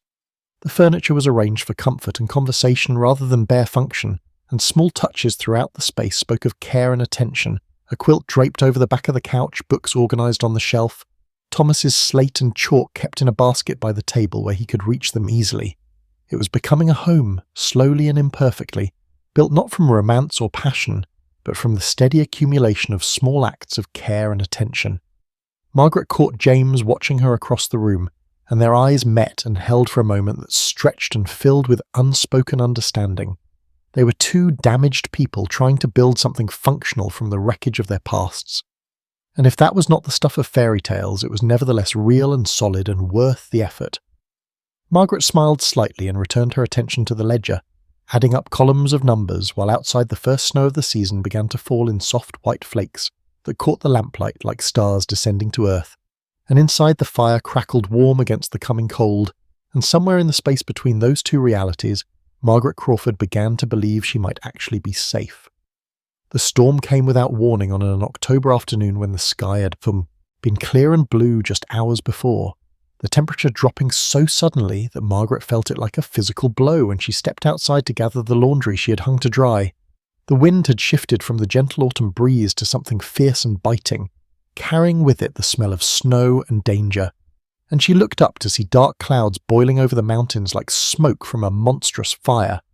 She grabbed the laundry with hands that were already going numb and ran for the house, feeling the first stinging pellets of ice hit her face, and by the time she reached the door, the world had turned white. James was already moving with the efficient urgency of someone who understood what was coming, shouting for Sarah to help him secure the shutters while he headed toward the barn to bring the horses in closer and check on the cattle. Margaret dropped the laundry and grabbed her shawl, following him outside into the maelstrom because she had learned in her years of hardship that everyone had to work when disaster threatened. The wind tried to knock her sideways, and the ice pellets became snow falling so thick she could barely see James's back 3 feet ahead of her. But she pushed forward till she reached the barn where the horses were already stamping and nervous. "We need to get extra feed brought in," James shouted over the wind, "and water too before the pump freezes. This is going to be bad. Maybe the worst early storm I have seen in 20 years. "How long?" Margaret shouted back, and James looked at the sky with the practiced eye of someone who had lived his whole life reading weather. 3 days at least, he said grimly. "Maybe more. The barn is stocked well enough, but the house may need more wood, and we should bring in extra everything we might need, because once this really hits, we will not be able to go outside at all." They worked together in controlled chaos, hauling wood and water and feed, while Sarah appeared to help despite the danger, her young face set in determination that reminded Margaret painfully of Thomas when he was trying to be brave. The three of them moved in a choreographed dance of survival, each anticipating what needed to be done, and Margaret felt a strange sense of unity in the shared emergency, even as her fingers went numb and her lungs burned from breathing air so cold it felt like knives. By the time they had everything secured and stumbled back into the house, the storm had fully descended, the wind howling like a living thing and the snow falling so thick that the barn was invisible from the porch. James barred the door and checked the windows while Margaret and Sarah stripped off their frozen outer garments, and Sarah went to start a fire in the main room's hearth to supplement the kitchen stove. Thomas was huddled in a chair watching them all with wide, frightened eyes, and Margaret went to him immediately, pulling him close and feeling his small body shaking. "It is all right, baby," she murmured into his hair. "We are safe inside and the storm cannot reach us here." But even as she said it, she could feel the house shuddering under the assault of the wind, could hear the timbers creaking and the shutters rattling, and she wondered if she was lying to comfort him, or if they truly were secretly safe. The first dumb day passed in a strange, suspended state, the four of them moving around each other in the confined space like prisoners learning the boundaries of their cell. The storm raged outside with a fury that seemed almost personal, battering the house with wind and snow, and the temperature inside dropped steadily, despite the fires they kept burning in both the kitchen stove and the main hearth. Margaret cooked meals from their supplies, rationing carefully because she did not know how long they would be trapped, and everyone ate without complaint though the portions were smaller than usual. Sarah retreated to her room for long periods, and Thomas stayed close to Margaret, his fear of the storm's violence making him clingy in ways he had outgrown years ago. James spent hours checking and rechecking the house's defences, testing shutters and watching the fires and calculating how long their wood would last, and Margaret could see the weight of responsibility sitting heavy on his shoulders. That evening, as the wind reached a crescendo that sounded like screaming, Sarah emerged from her room carrying a battered deck of cards. "Thomas," she said abruptly, "do you know how to play rummy?" Thomas looked at his mother for permission, and Margaret nodded, surprised and touched by Sarah's overture. "A little," Thomas said cautiously. "My mamma taught me some card games." Sarah sat down at the table and began shuffling with practiced ease. "Well," she said, "we might as well pass the time with something besides listening to this cursed wind. Come on, I will teach you the version my mamma taught me." Margaret watched as the two children bent over the cards, Sarah's voice losing some of its hard edge as she explained the rules, and Thomas's fear gradually being replaced by concentration on the game. James caught her eye across the room, and something passed between them, a shared recognition of this small breakthrough, and Margaret felt warmth that had nothing to do with the fire. The second day the storm intensified, if anything, the wind shrieking around the house with such force that snow found its way through cracks Margaret had not known existed, piling in small drifts along the windowsills and under the door. The cold was relentless despite their best efforts, seeping through the walls and rising from the floor, and that they all began wearing multiple layers of clothing and huddling close to the fires. James and Margaret took turns maintaining the fires through the night, one sleeping while the other kept watch. And it was during Margaret's watch in the dark hours before dawn that she truly understood how precarious their situation was. The wood supply was dwindling faster than expected, the cold more brutal than she had imagined possible, and if the storm did not break soon, they would be in serious trouble. She was feeding the kitchen stove when James appeared from his room, unable to sleep despite his exhaustion. "You should rest," Margaret said quietly, keeping her voice low so as not to wake the children. "I can manage." "Cannot sleep," James replied, moving to stand beside her at the stove. "Too cold and too worried about how much longer this will last." He looked at her in the dim light of the single lamp she had burning. "You holding up all right?" Margaret considered lying, then remembered his words about judging by actions rather than promises. "I am scared," she admitted. "Not of the storm itself exactly, but of what happens if it does not stop, if our supplies run out, if something goes wrong. I have spent so many years just barely surviving that the thought of being trapped like this with no escape brings back feelings I would rather not remember." James nodded slowly. "I know that feeling," he said. "After Mary died, I felt trapped in a different way, caught between needing to keep going for Sarah's sake and wanting to just give up entirely. There were days when the only thing that got me out of bed was knowing the cattle needed feeding and Sarah needed a father who was not broken. Some mornings that was enough and some mornings it was not, but I kept going anyway because there was no alternative." They stood in companionable silence for a while, both staring at the fire, and Margaret found herself speaking words she had not planned to say. "My first marriage was a prison," she said quietly. "Not in the obvious ways, not with locked doors or physical restraints, but Patrick was so charming and so convincing that I lost myself completely in trying to be what he wanted. Every time he gambled away our money, he would promise it was the last time. Every time he disappeared for days, he would come back with flowers and apologies, and I believed him because I wanted to believe him. By the time I realized he would never change, I was pregnant with Thomas and trapped by my own choices and society's expectations. When he died, I felt guilty for being relieved, and I have never forgiven myself for that relief." James turned to look at her fully. "You should not feel guilty for being glad to escape a bad situation," he said firmly. "That is not a moral failing, that is survival instinct, and you did what you had to do to protect yourself and your son. Anyone who judges you for that has never truly suffered." Margaret felt tears prick her eyes but blinked them back. "Are you afraid of me?" James asked suddenly, and the question caught her off guard. "Not in the way you mean," she said slowly, thinking through her answer. "You have given me no reason to fear you personally, but I am afraid of trusting my own judgment again, afraid of believing in someone's goodness only to discover I was wrong, afraid of building a life on foundations that will crumble. I was so sure Patrick loved me, so certain I knew who he was, and I was completely wrong about all of it. How do I trust myself to see clearly now when I was so blind then?" "Then do not trust feelings," James said quietly. "Trust actions. Judge me by what I do, not what I promise. Words are cheap and anyone can say them, but actions tell you who a person really is. If I fail you or treat you badly, that will be evident in my behaviour long before I admit it in words. Watch what I do, Margaret, and make your decisions based on that evidence rather than on faith or hope or any of the pretty lies people tell each other." Margaret absorbed this, recognising the wisdom in it even as part of her mourned the loss of romance that such pragmatism implied. "That is a cold way to approach a marriage," she said. "Maybe," James agreed.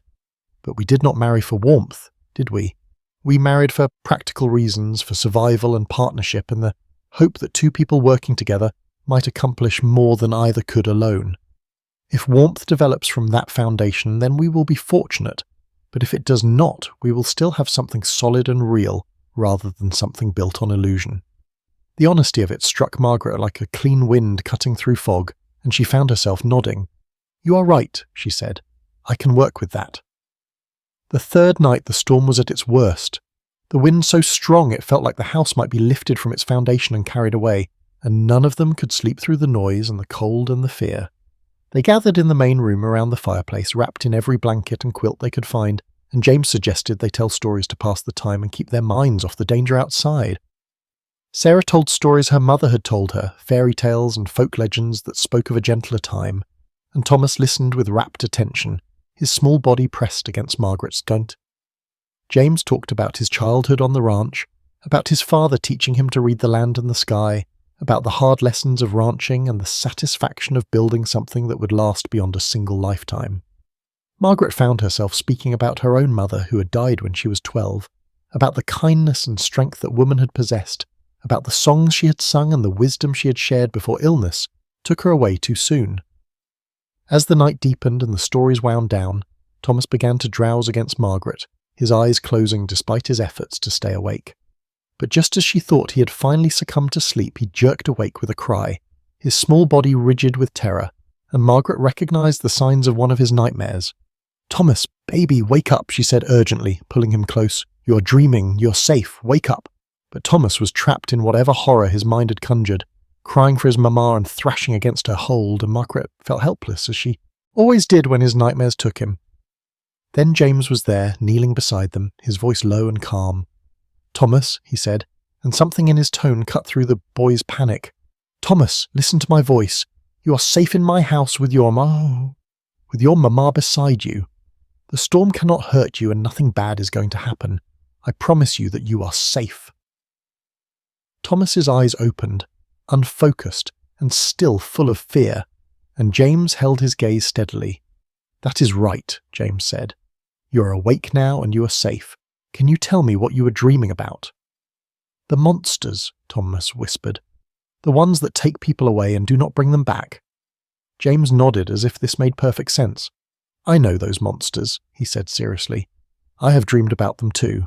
But I learnt something important about them. Would you like to know what it is?" Thomas nodded, his breathing still ragged, but his body beginning to relax.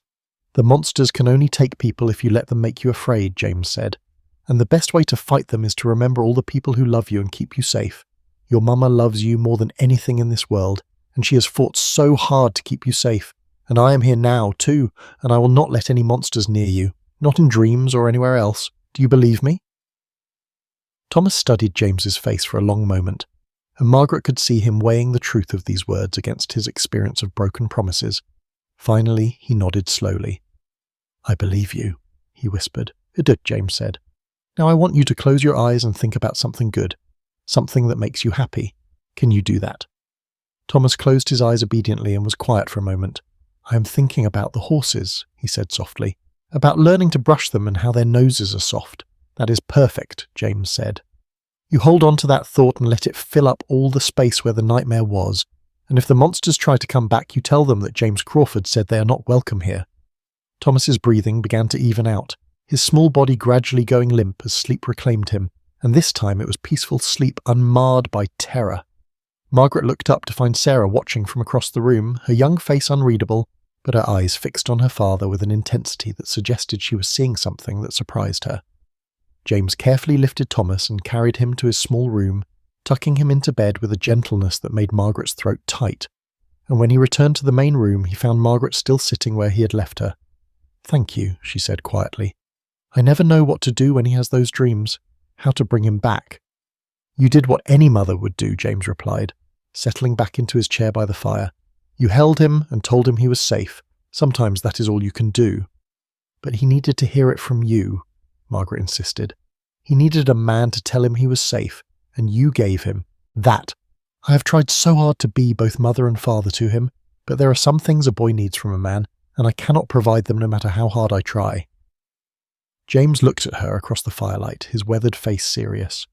"Then it is good we found each other," he said simply, "because Thomas is a fine boy who deserves to have people in his life who will keep him safe and help him grow, and I am honoured to be one of those people if you will allow it." Margaret felt something crack open inside her chest, some protective wall she had built around her heart to keep it from being hurt again, and she realised that James Crawford was slowly and steadily proving himself to be exactly what he claimed to be, an honest man who kept his promises through actions rather than words. The storm broke the next morning, the wind dying as suddenly as it had risen, and when James opened the shutters, they found themselves looking out at a world transformed by snow, everything buried under white drifts that sparkled in the weak sunlight. They had survived, all four of them together, and in the process something fundamental had shifted in the architecture of their relationships. Sarah looked at Margaret, without quite so much hostility. Thomas followed James with even more devotion, and Margaret and James moved around each other with a new awareness, a recognition that they were building something neither had planned for but both were beginning to value. It was not love, not yet, and maybe never in the romantic sense, but it was partnership deepening into trust.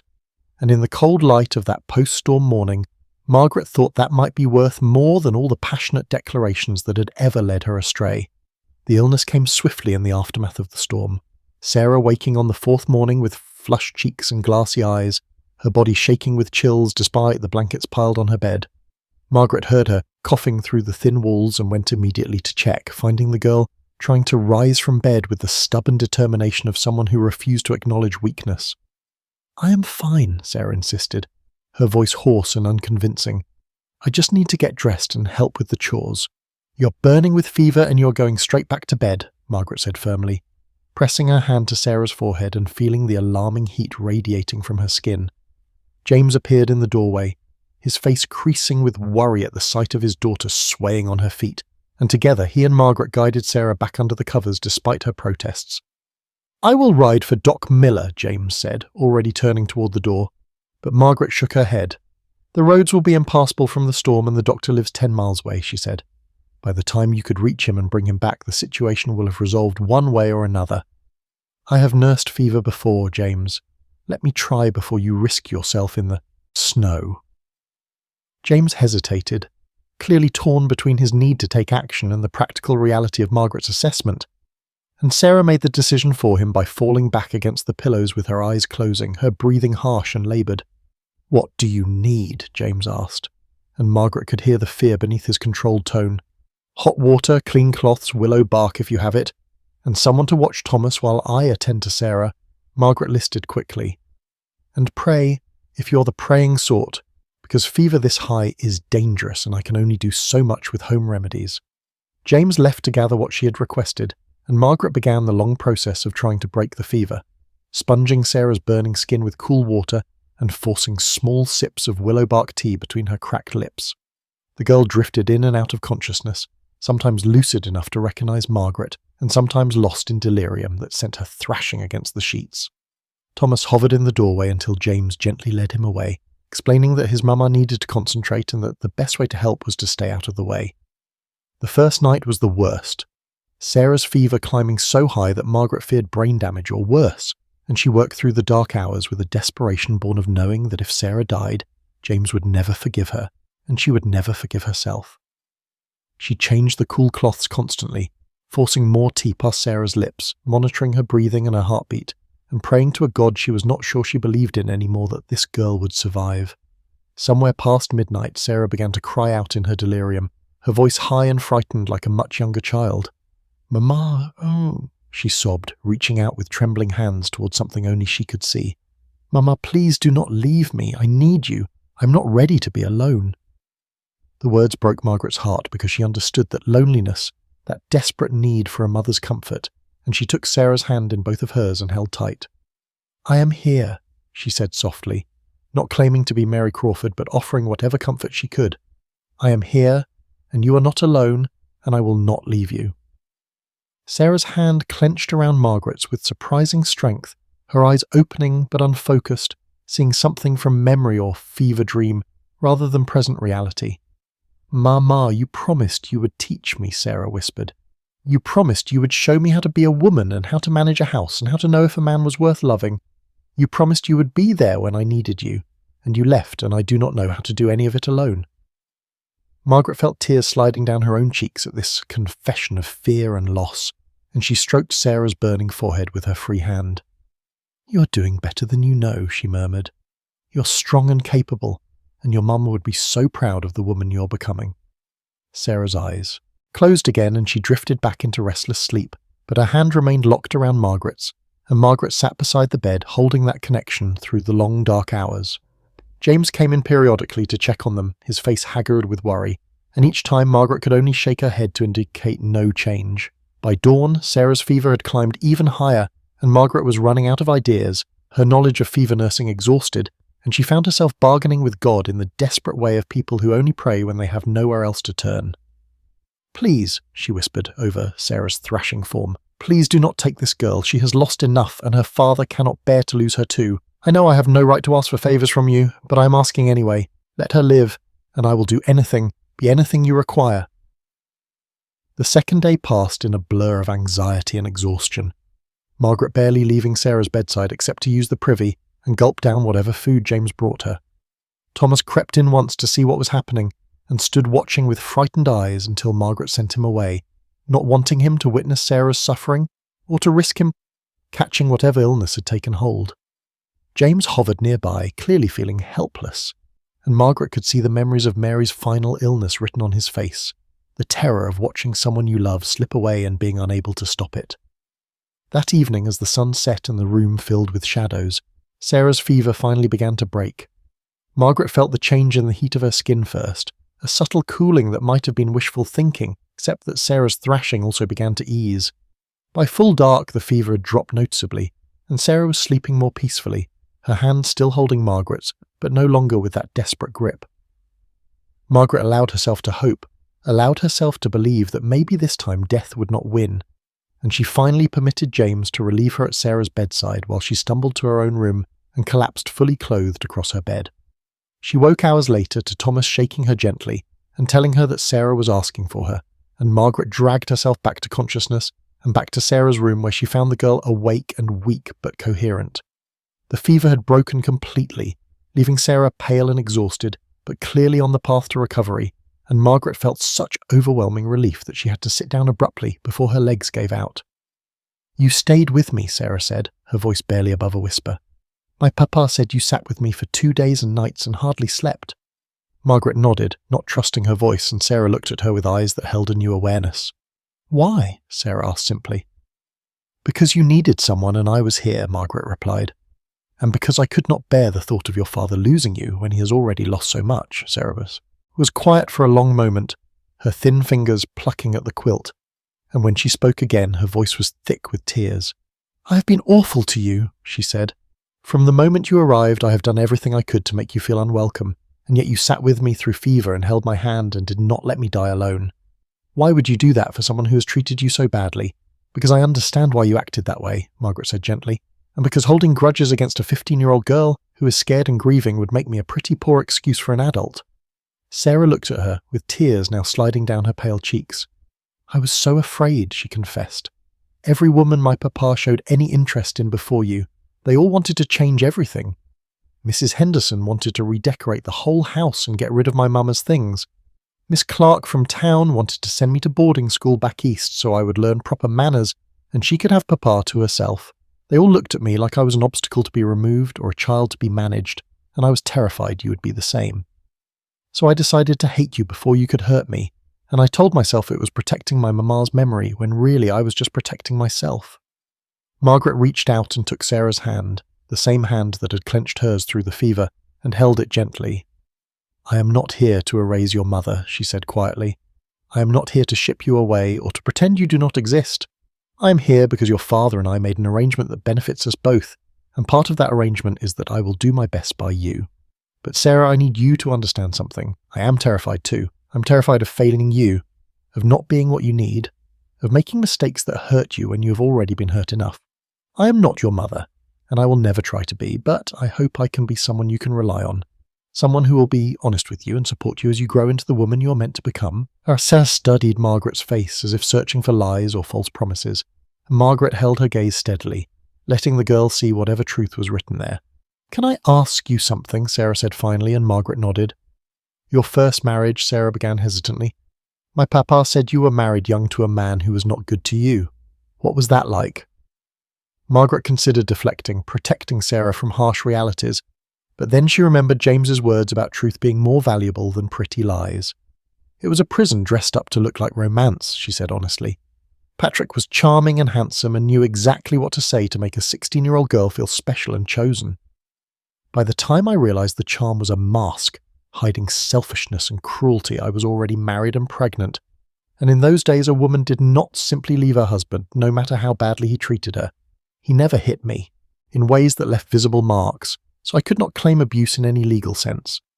But he controlled every aspect of my life, spent money we did not have on gambling and drink, disappeared for days, leaving me to worry and wonder, and made me feel like everything wrong in our lives was my fault. When Thomas was born, Patrick looked at him like he was an inconvenience rather than a son, and I knew I had to find a way to protect my baby from the chaos of our life. When Patrick died, I grieved for the man I had thought I was marrying, but I was grateful to be free of the man he actually was." Sarah was crying openly now, her young face twisted with sympathy and understanding. "Then why would you risk marriage again?" she asked. How could you trust my papa when the last man you trusted turned out to be a monster? Because your father is nothing like Patrick, Margaret said firmly. I have been watching him carefully, judging him by his actions rather than his words, and everything he has done has shown me that he is an honest man who keeps his promises. He could have sent me away when Mrs. Pierce revealed my past, but he chose to defend me. He could have demanded his marital rights immediately, but he gave me my own room and my own space.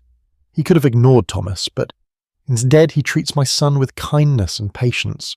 These are not the actions of a man who will hurt me, Sarah. And yes, I am taking a risk, but being brave enough to try for something better is more honourable than being safe and alone forever. Sarah absorbed this, her tears still flowing but her expression thoughtful. I want to be like you, she said suddenly.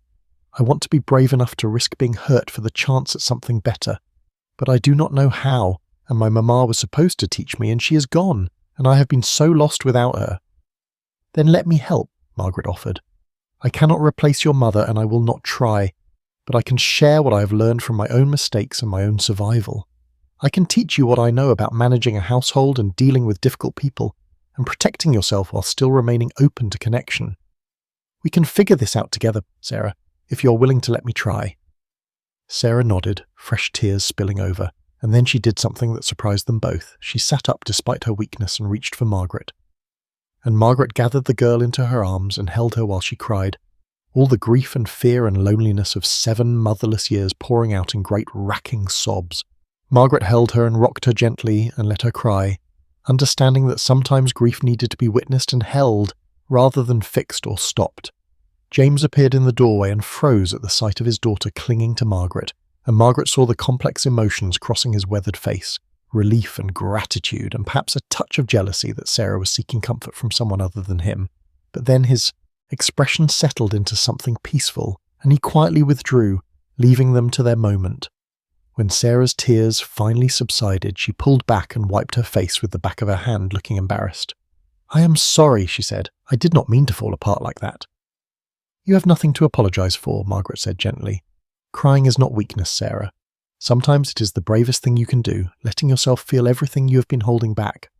Sarah nodded and lay back against the pillows, clearly exhausted from the emotional release on top of her physical illness. Will you tell me about your mother? She asked sleepily. Not to replace my mama, but just so I know who you come from. Margaret smiled and began to speak, telling stories of her own mother's strength and kindness, of the lessons she had learned and the love she had felt, and Sarah listened with eyes that slowly drifted closed. By the time Margaret finished, Sarah was asleep, but it was a peaceful sleep this time, no longer haunted by fever or fear, and Margaret sat watching her for a long moment before finally rising to leave. She found James in the main room, and he looked up as she entered with a question in his eyes. She is going to be fine, Margaret said, answering the unspoken worry. The fever has broken, and I think we turned a corner in other ways as well. James stood and crossed to her, and for a moment Margaret thought he might embrace her, but instead he simply took her hand in both of his and held it. Thank you, he said quietly, for saving her life and for giving her what I could not. You have been here less than a month and already you have changed everything, and I do not have words adequate to express my gratitude. You do not need to thank me for caring about your daughter, Margaret said. She is a remarkable girl who has survived tremendous loss, and anyone who cannot see that is blind. James smiled, and it transformed his weathered face into something almost handsome.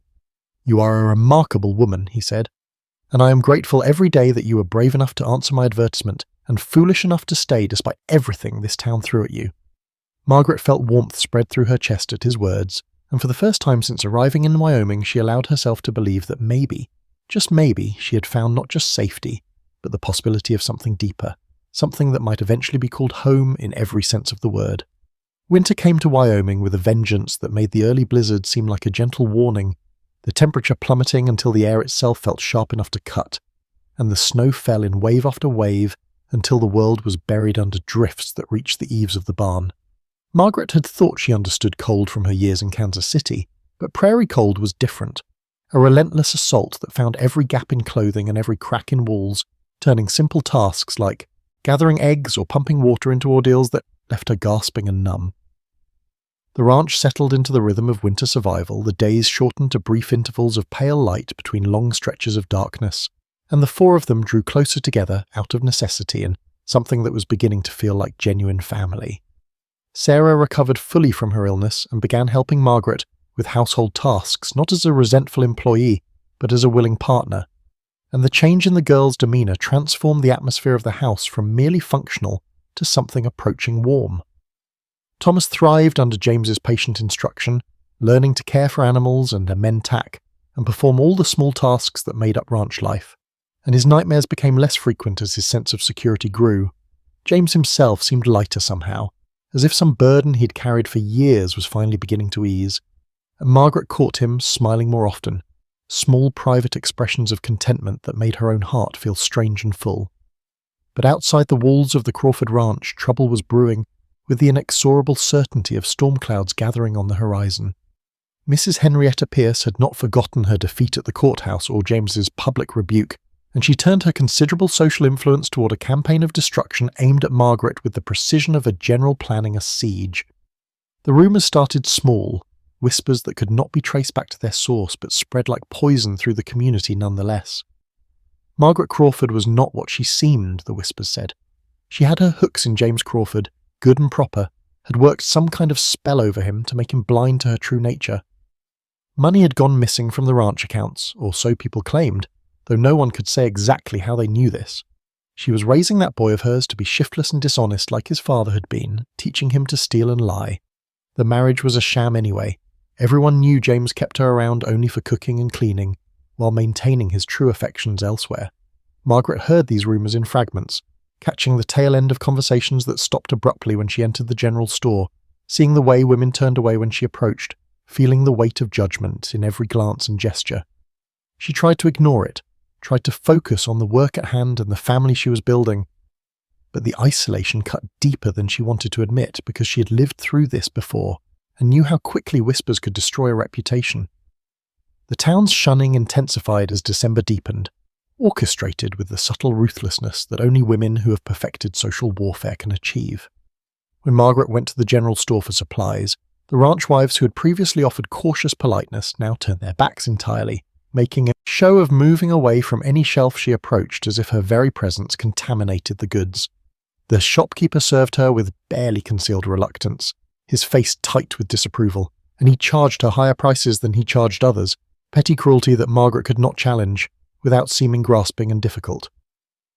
She overheard Mrs. Pierce holding court near the dry goods section one afternoon, her voice pitched to Carrie. "I warned James Crawford what would come of marrying that woman," Mrs. Pierce said to her assembled audience. But men think with something other than their brains when a scheming female sets her sights on them. Now look at the situation, his household in chaos, his accounts in disarray, that poor motherless girl being corrupted by a woman of no morals, and the boy growing up without proper discipline.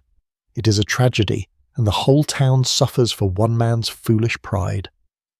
Margaret stood frozen behind a display of canned goods, her basket heavy in her hands, and listened to herself being dissected and condemned by people who knew nothing about her life or her struggles.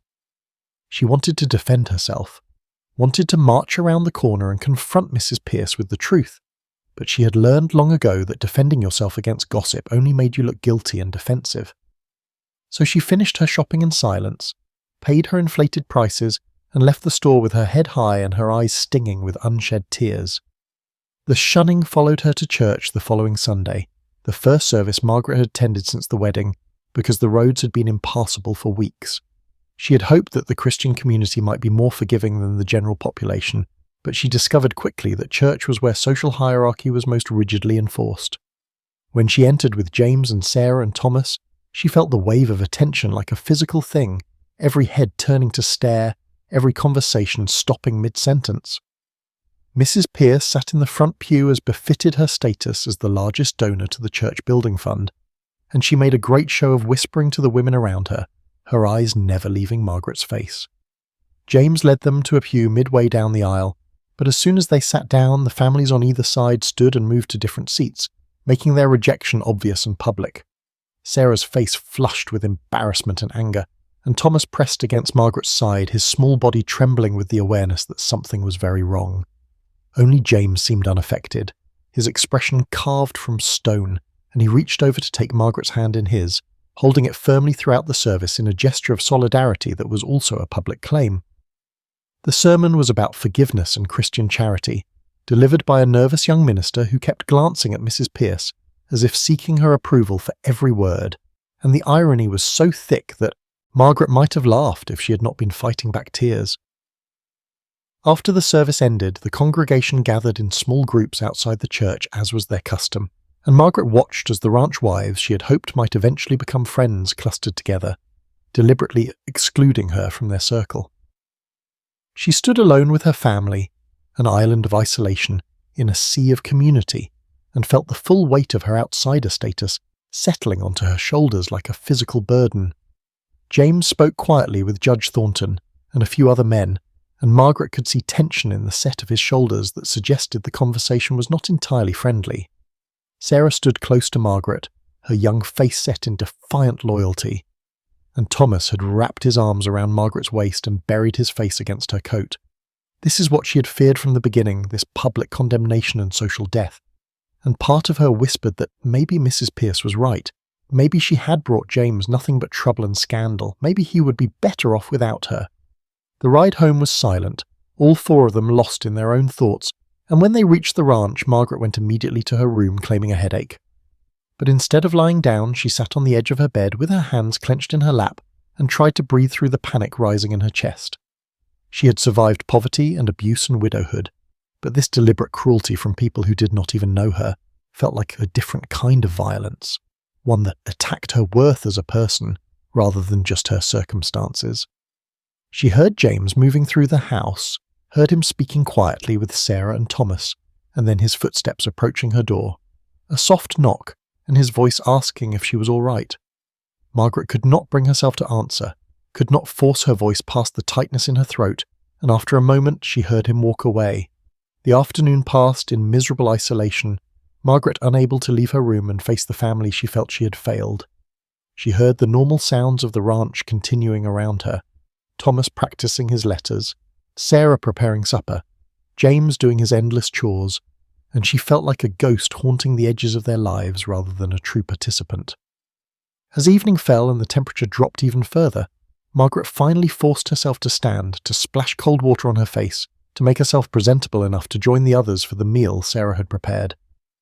But when she emerged from her room, the kitchen was empty, the stove cold, and she felt a new spike of panic that maybe they had all left, abandoned her to face the consequences of her tainted reputation alone. Then she heard voices from the barn, low and urgent, and she pulled on her coat and stepped out into the bitter cold following the sound. She found James in the barn talking to himself, or perhaps to the horses, his voice rough with emotion. "The damn hypocrites," he was saying, sitting in church talking about Christian charity while they crucify a woman who's done nothing wrong. Margaret makes one mistake when she is 16 years old and they act like she is irredeemable, but half of them have secrets they would kill to keep hidden. The self-righteousness makes me sick. Margaret stepped further into the barn and James turned, his face showing surprise, and then something that might have been embarrassment at being overheard. "I am sorry," Margaret said quietly. "I am sorry I brought you nothing but trouble, that my past has made your life difficult, that maybe Mrs. Pierce is right and you would be better off without me." James stared at her for a long moment and then crossed the space between them in 3 long strides. "Do not," he said fiercely, his hands gripping her shoulders. "Do not you dare apologize for other people's small-mindedness and cruelty. You have brought me nothing but good, Margaret. You have given me back my home, my daughter, my hope for the future. This house was dead before you came, just a building where we existed but did not live.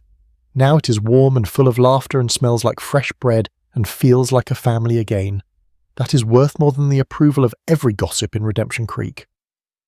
"But they hate me," Margaret said, and her voice broke on the words.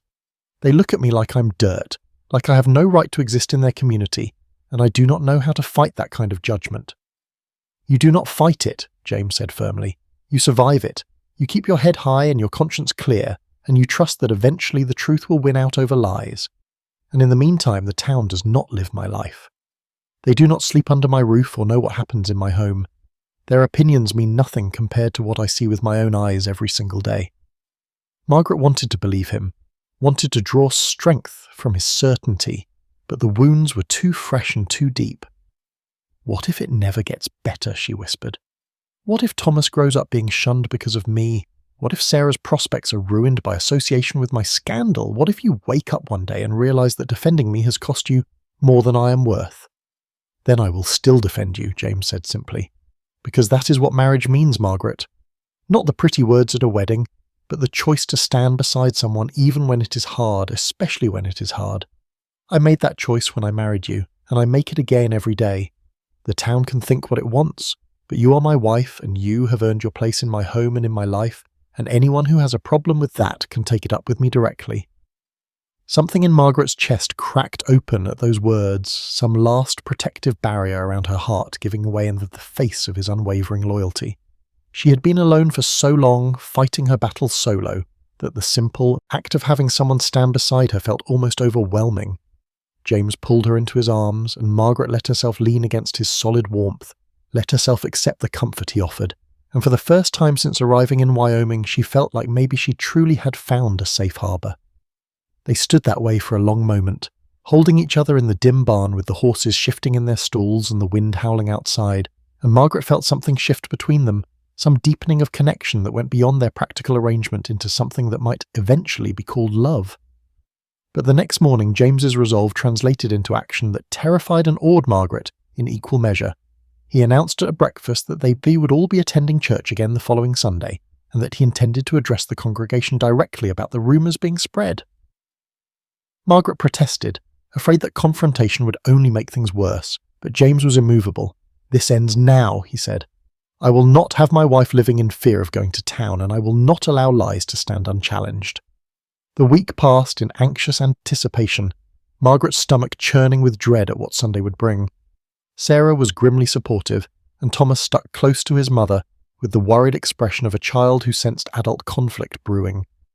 When Sunday morning arrived cold and crystalline, they dressed in their best clothes and rode to town in tense silence. The church was already filling when they arrived, and Margaret felt the same wave of hostile attention that had greeted them the previous week.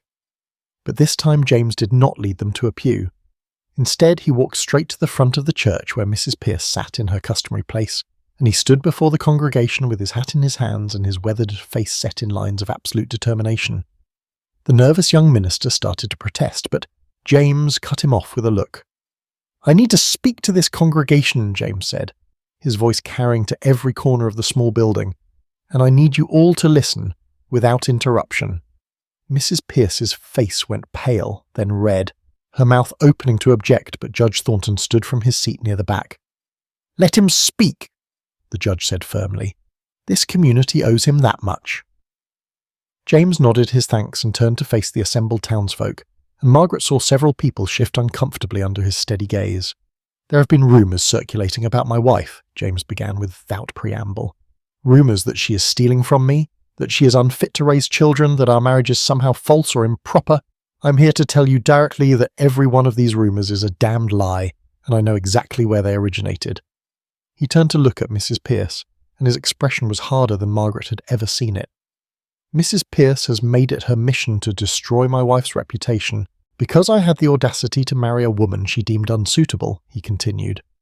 "She has weaponized gossip and social pressure to punish Margaret for having a past that includes hardship and loss, as if surviving poverty and widowhood is a moral failing rather than evidence of strength."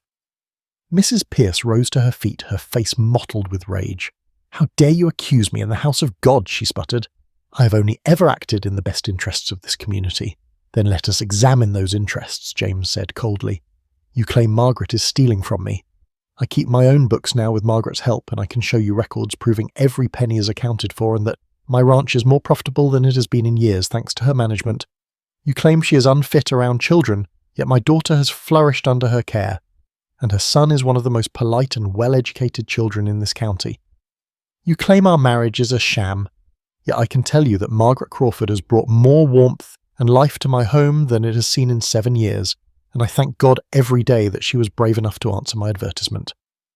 The congregation was utterly silent now, every eye fixed on the confrontation unfolding before them, and Margaret could see several people looking ashamed of their participation in the shunning. James continued, his voice gentler but no less firm. "I understand that my wife's past makes some of you uncomfortable.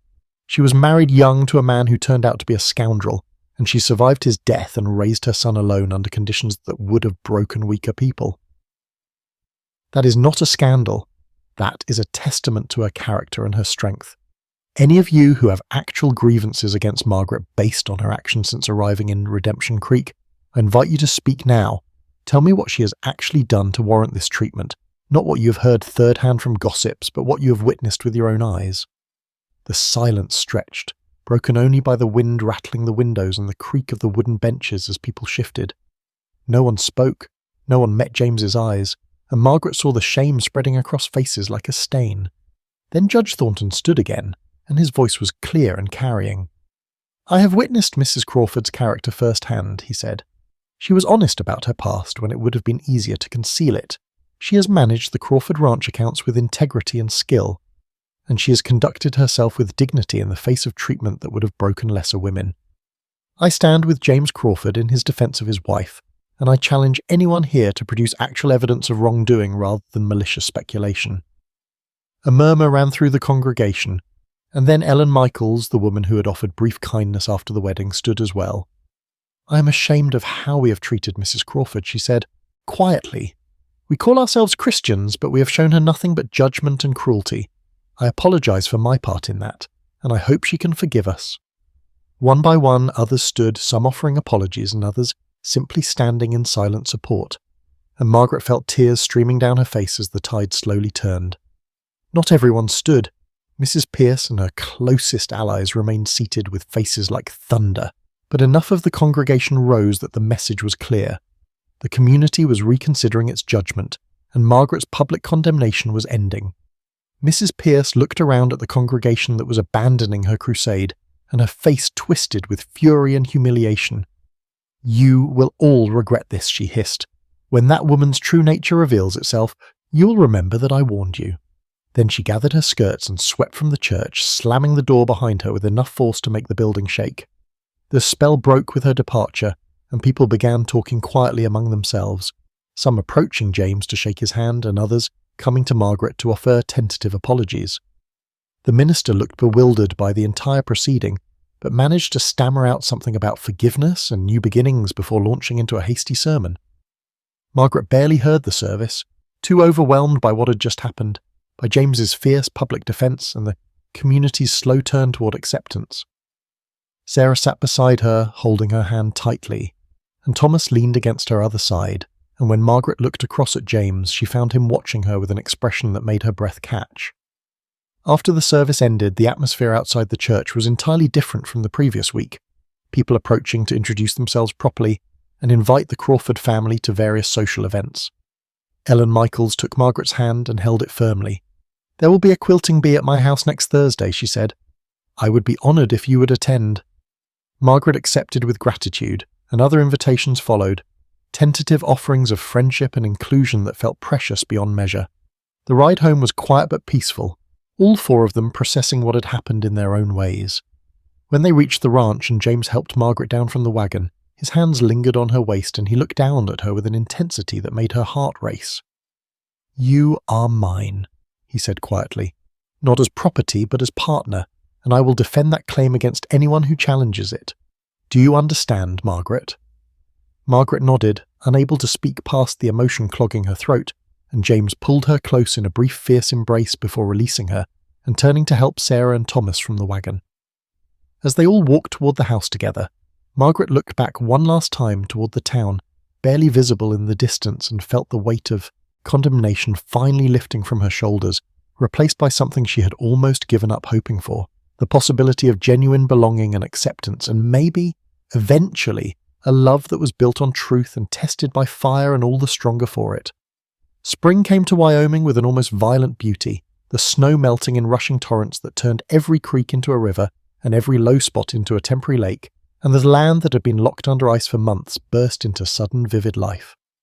Margaret stood at the kitchen window watching the transformation, marvelling at how quickly the brown earth turned green, how wildflowers appeared overnight in explosions of colour, how the cattle that had looked skeletal and miserable through the winter now grew sleek and content on the fresh grass.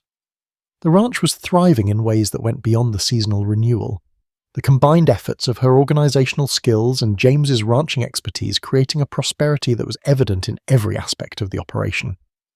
The accounts showed profits that exceeded previous years by substantial margins, the livestock were healthy and multiplying, and the homestead itself had transformed from a functional dwelling into a genuine home filled with warmth and life, and the particular contentment that comes from purposeful work shared among people who care for each other. Sarah had blossomed through the winter and into spring like one of the wildflowers Margaret loved, her hostile defiance replaced by a confidence and grace that hinted at the remarkable woman she was becoming. Margaret had taught her everything she knew about managing a household, about dealing with difficult people, about protecting your heart while remaining open to connection, and Sarah had absorbed these lessons with an eagerness that spoke to how desperately she had needed female guidance. They worked together in easy partnership now, Sarah no longer a resentful stepchild, but a genuine daughter in all the ways that mattered beyond blood, and Margaret felt a fierce protective love for the girl that sometimes caught her off guard with its intensity. Thomas had grown taller and stronger through the winter months, his small frame filling out with good food and regular meals, and his hero worship of James had deepened into something approaching genuine father-son affection. James taught him everything, patient and thorough, treating the boy's questions with the same seriousness he would give an adult, and Thomas absorbed it all with the focused attention of someone who had finally found a man worth emulating. Margaret would watch them together in the barn or the corral, James's weathered hands guiding Thomas's smaller ones through the proper way to hold a bridle or check a hoof, and her throat would tighten with gratitude that her son had found this steady masculine influence after years of having only her desperate efforts to guide him. The town had settled into cautious acceptance of Margaret following James's public defence, Mrs. Pierce's influence waning as people saw for themselves that the Crawford family was not falling apart but rather thriving in ways that made their earlier prosperity seem pale by comparison.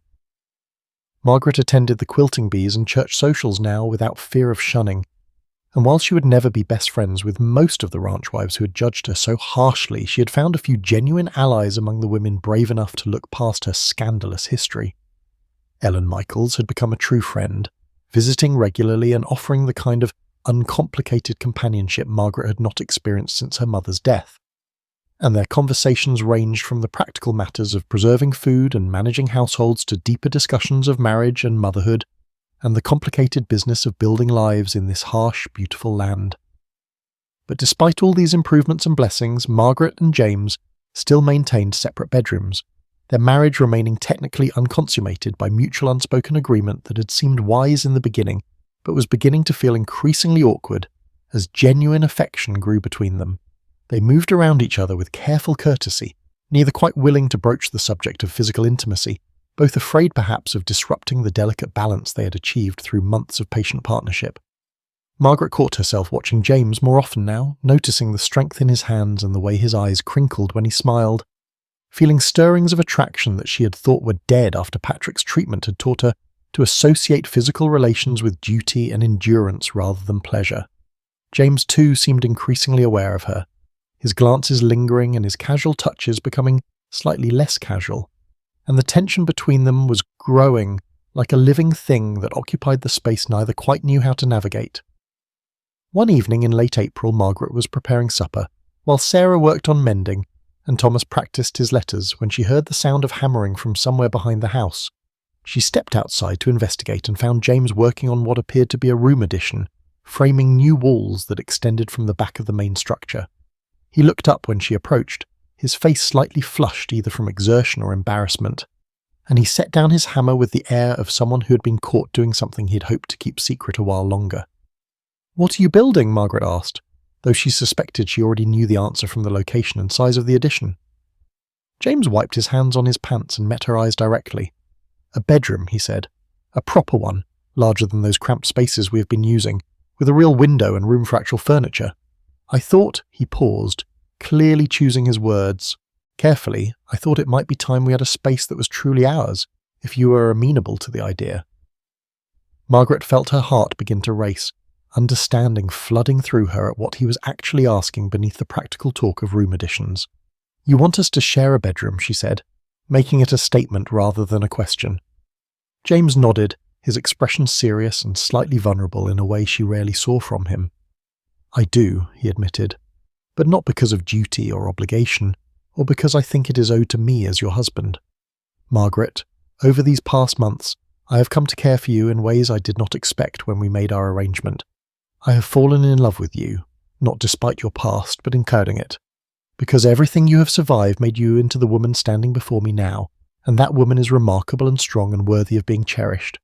I want us to be truly married, in every sense, but only if you want that too." Margaret stood frozen, and her mind racing through 1,000 responses and landing on none of them, because this declaration had caught her entirely unprepared despite the growing tension between them. James continued, his words coming faster as if he needed to get them all out before he lost his nerve. "I know you have reason to fear physical intimacy after what your first husband put you through," he said. "I know that for you it was about control and taking rather than sharing and giving. I want you to know that I would never demand anything from you, that we can take whatever time you need, that your comfort and consent matter more to me than any physical satisfaction. I am building this room as an offering, not a demand, a space where we could build something together if you choose to accept. But if you are not ready, or if you never become ready, I will understand and I will not pressure you. Our partnership matters more to me than consummating our marriage in the traditional sense." Margaret felt tears gathering in her eyes at his careful respect, at the way he prioritized her feelings over his own desires, at the sheer decency of this man who had somehow become the center of her world without her quite noticing when it happened. "I am afraid," she admitted quietly. "Not of you exactly, James, but of trusting my own judgment about men. I was so wrong about Patrick, so completely fooled by charm and promises, and I keep waiting for you to reveal some hidden darkness that proves I am still the same foolish girl who married a monster at 16. James crossed the distance between them and took her hands in his calloused palms warm and steady.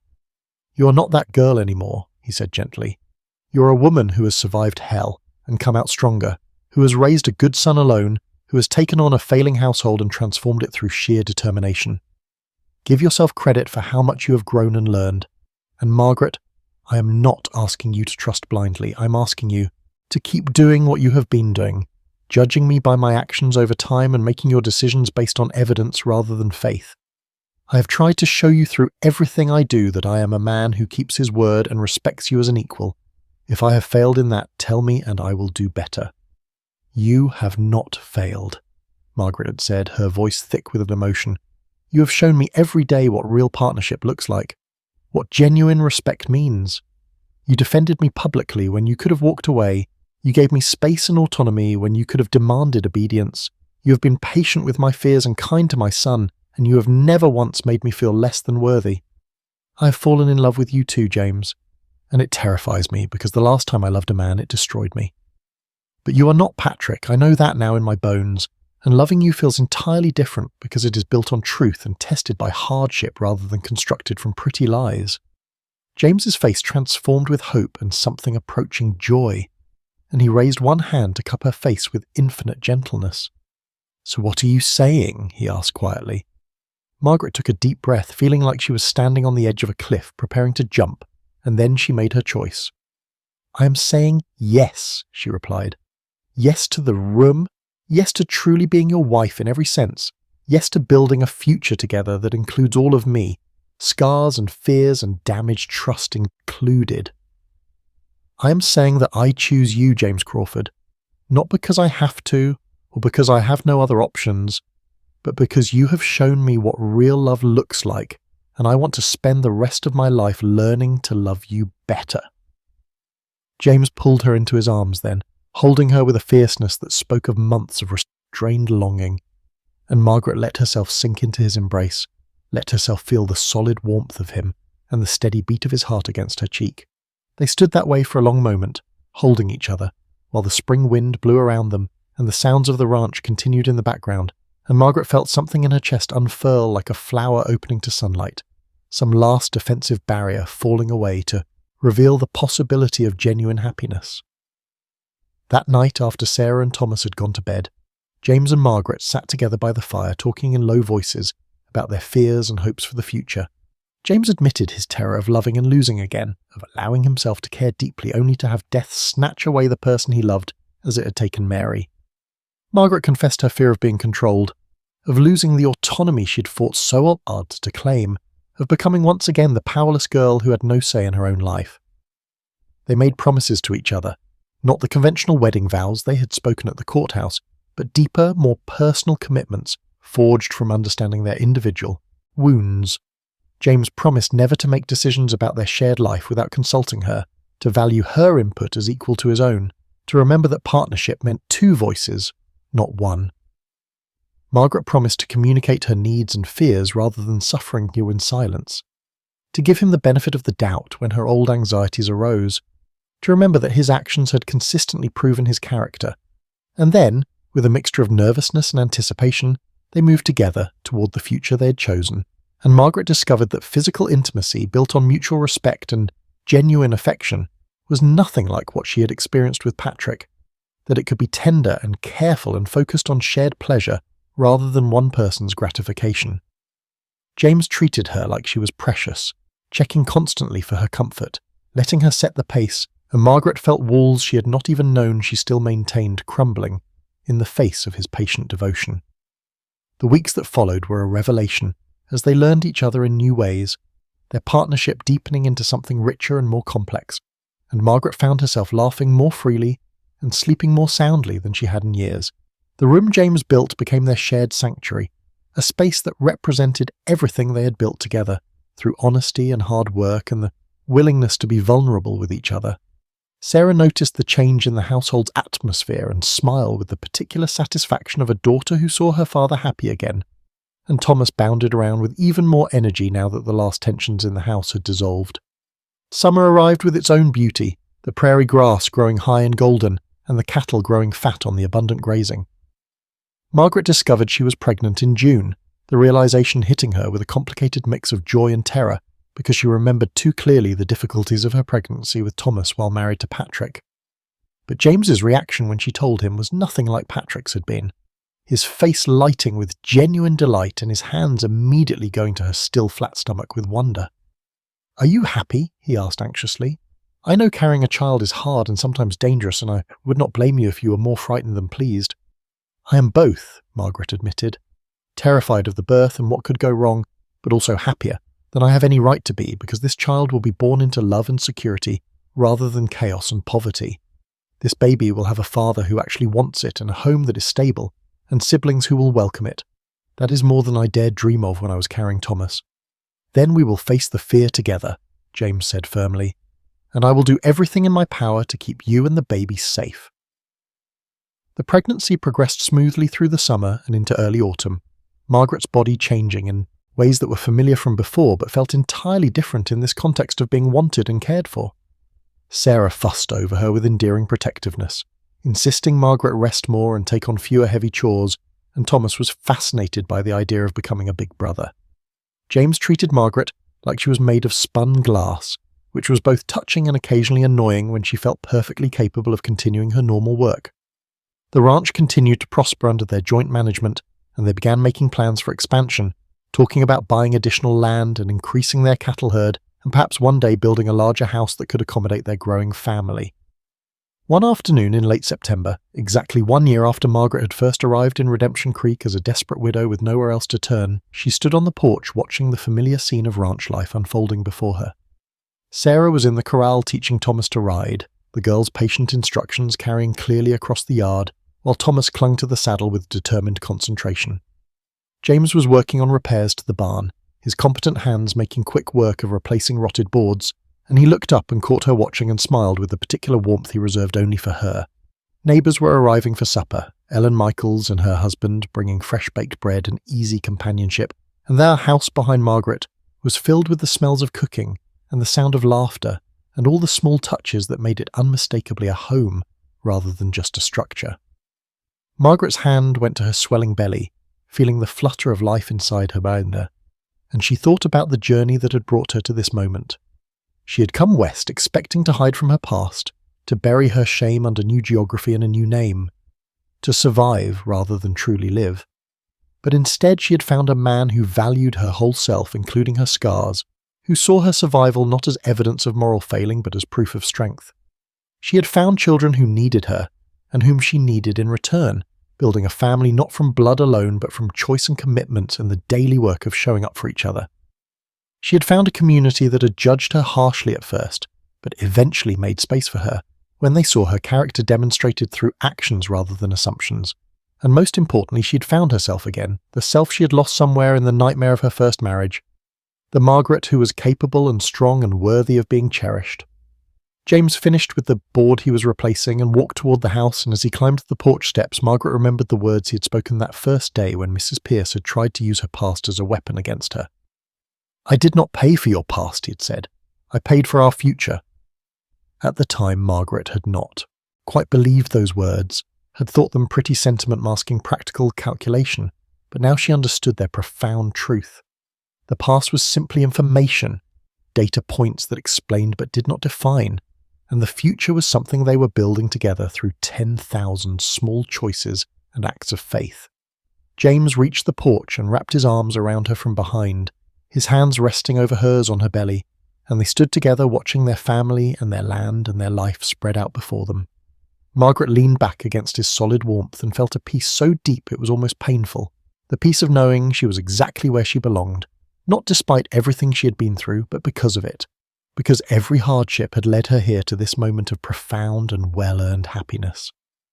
The sun was setting over the mountains, painting the sky in shades of gold and purple and deep blue, and Margaret thought about the girl she had been at 16, so certain she knew what love meant and so completely wrong.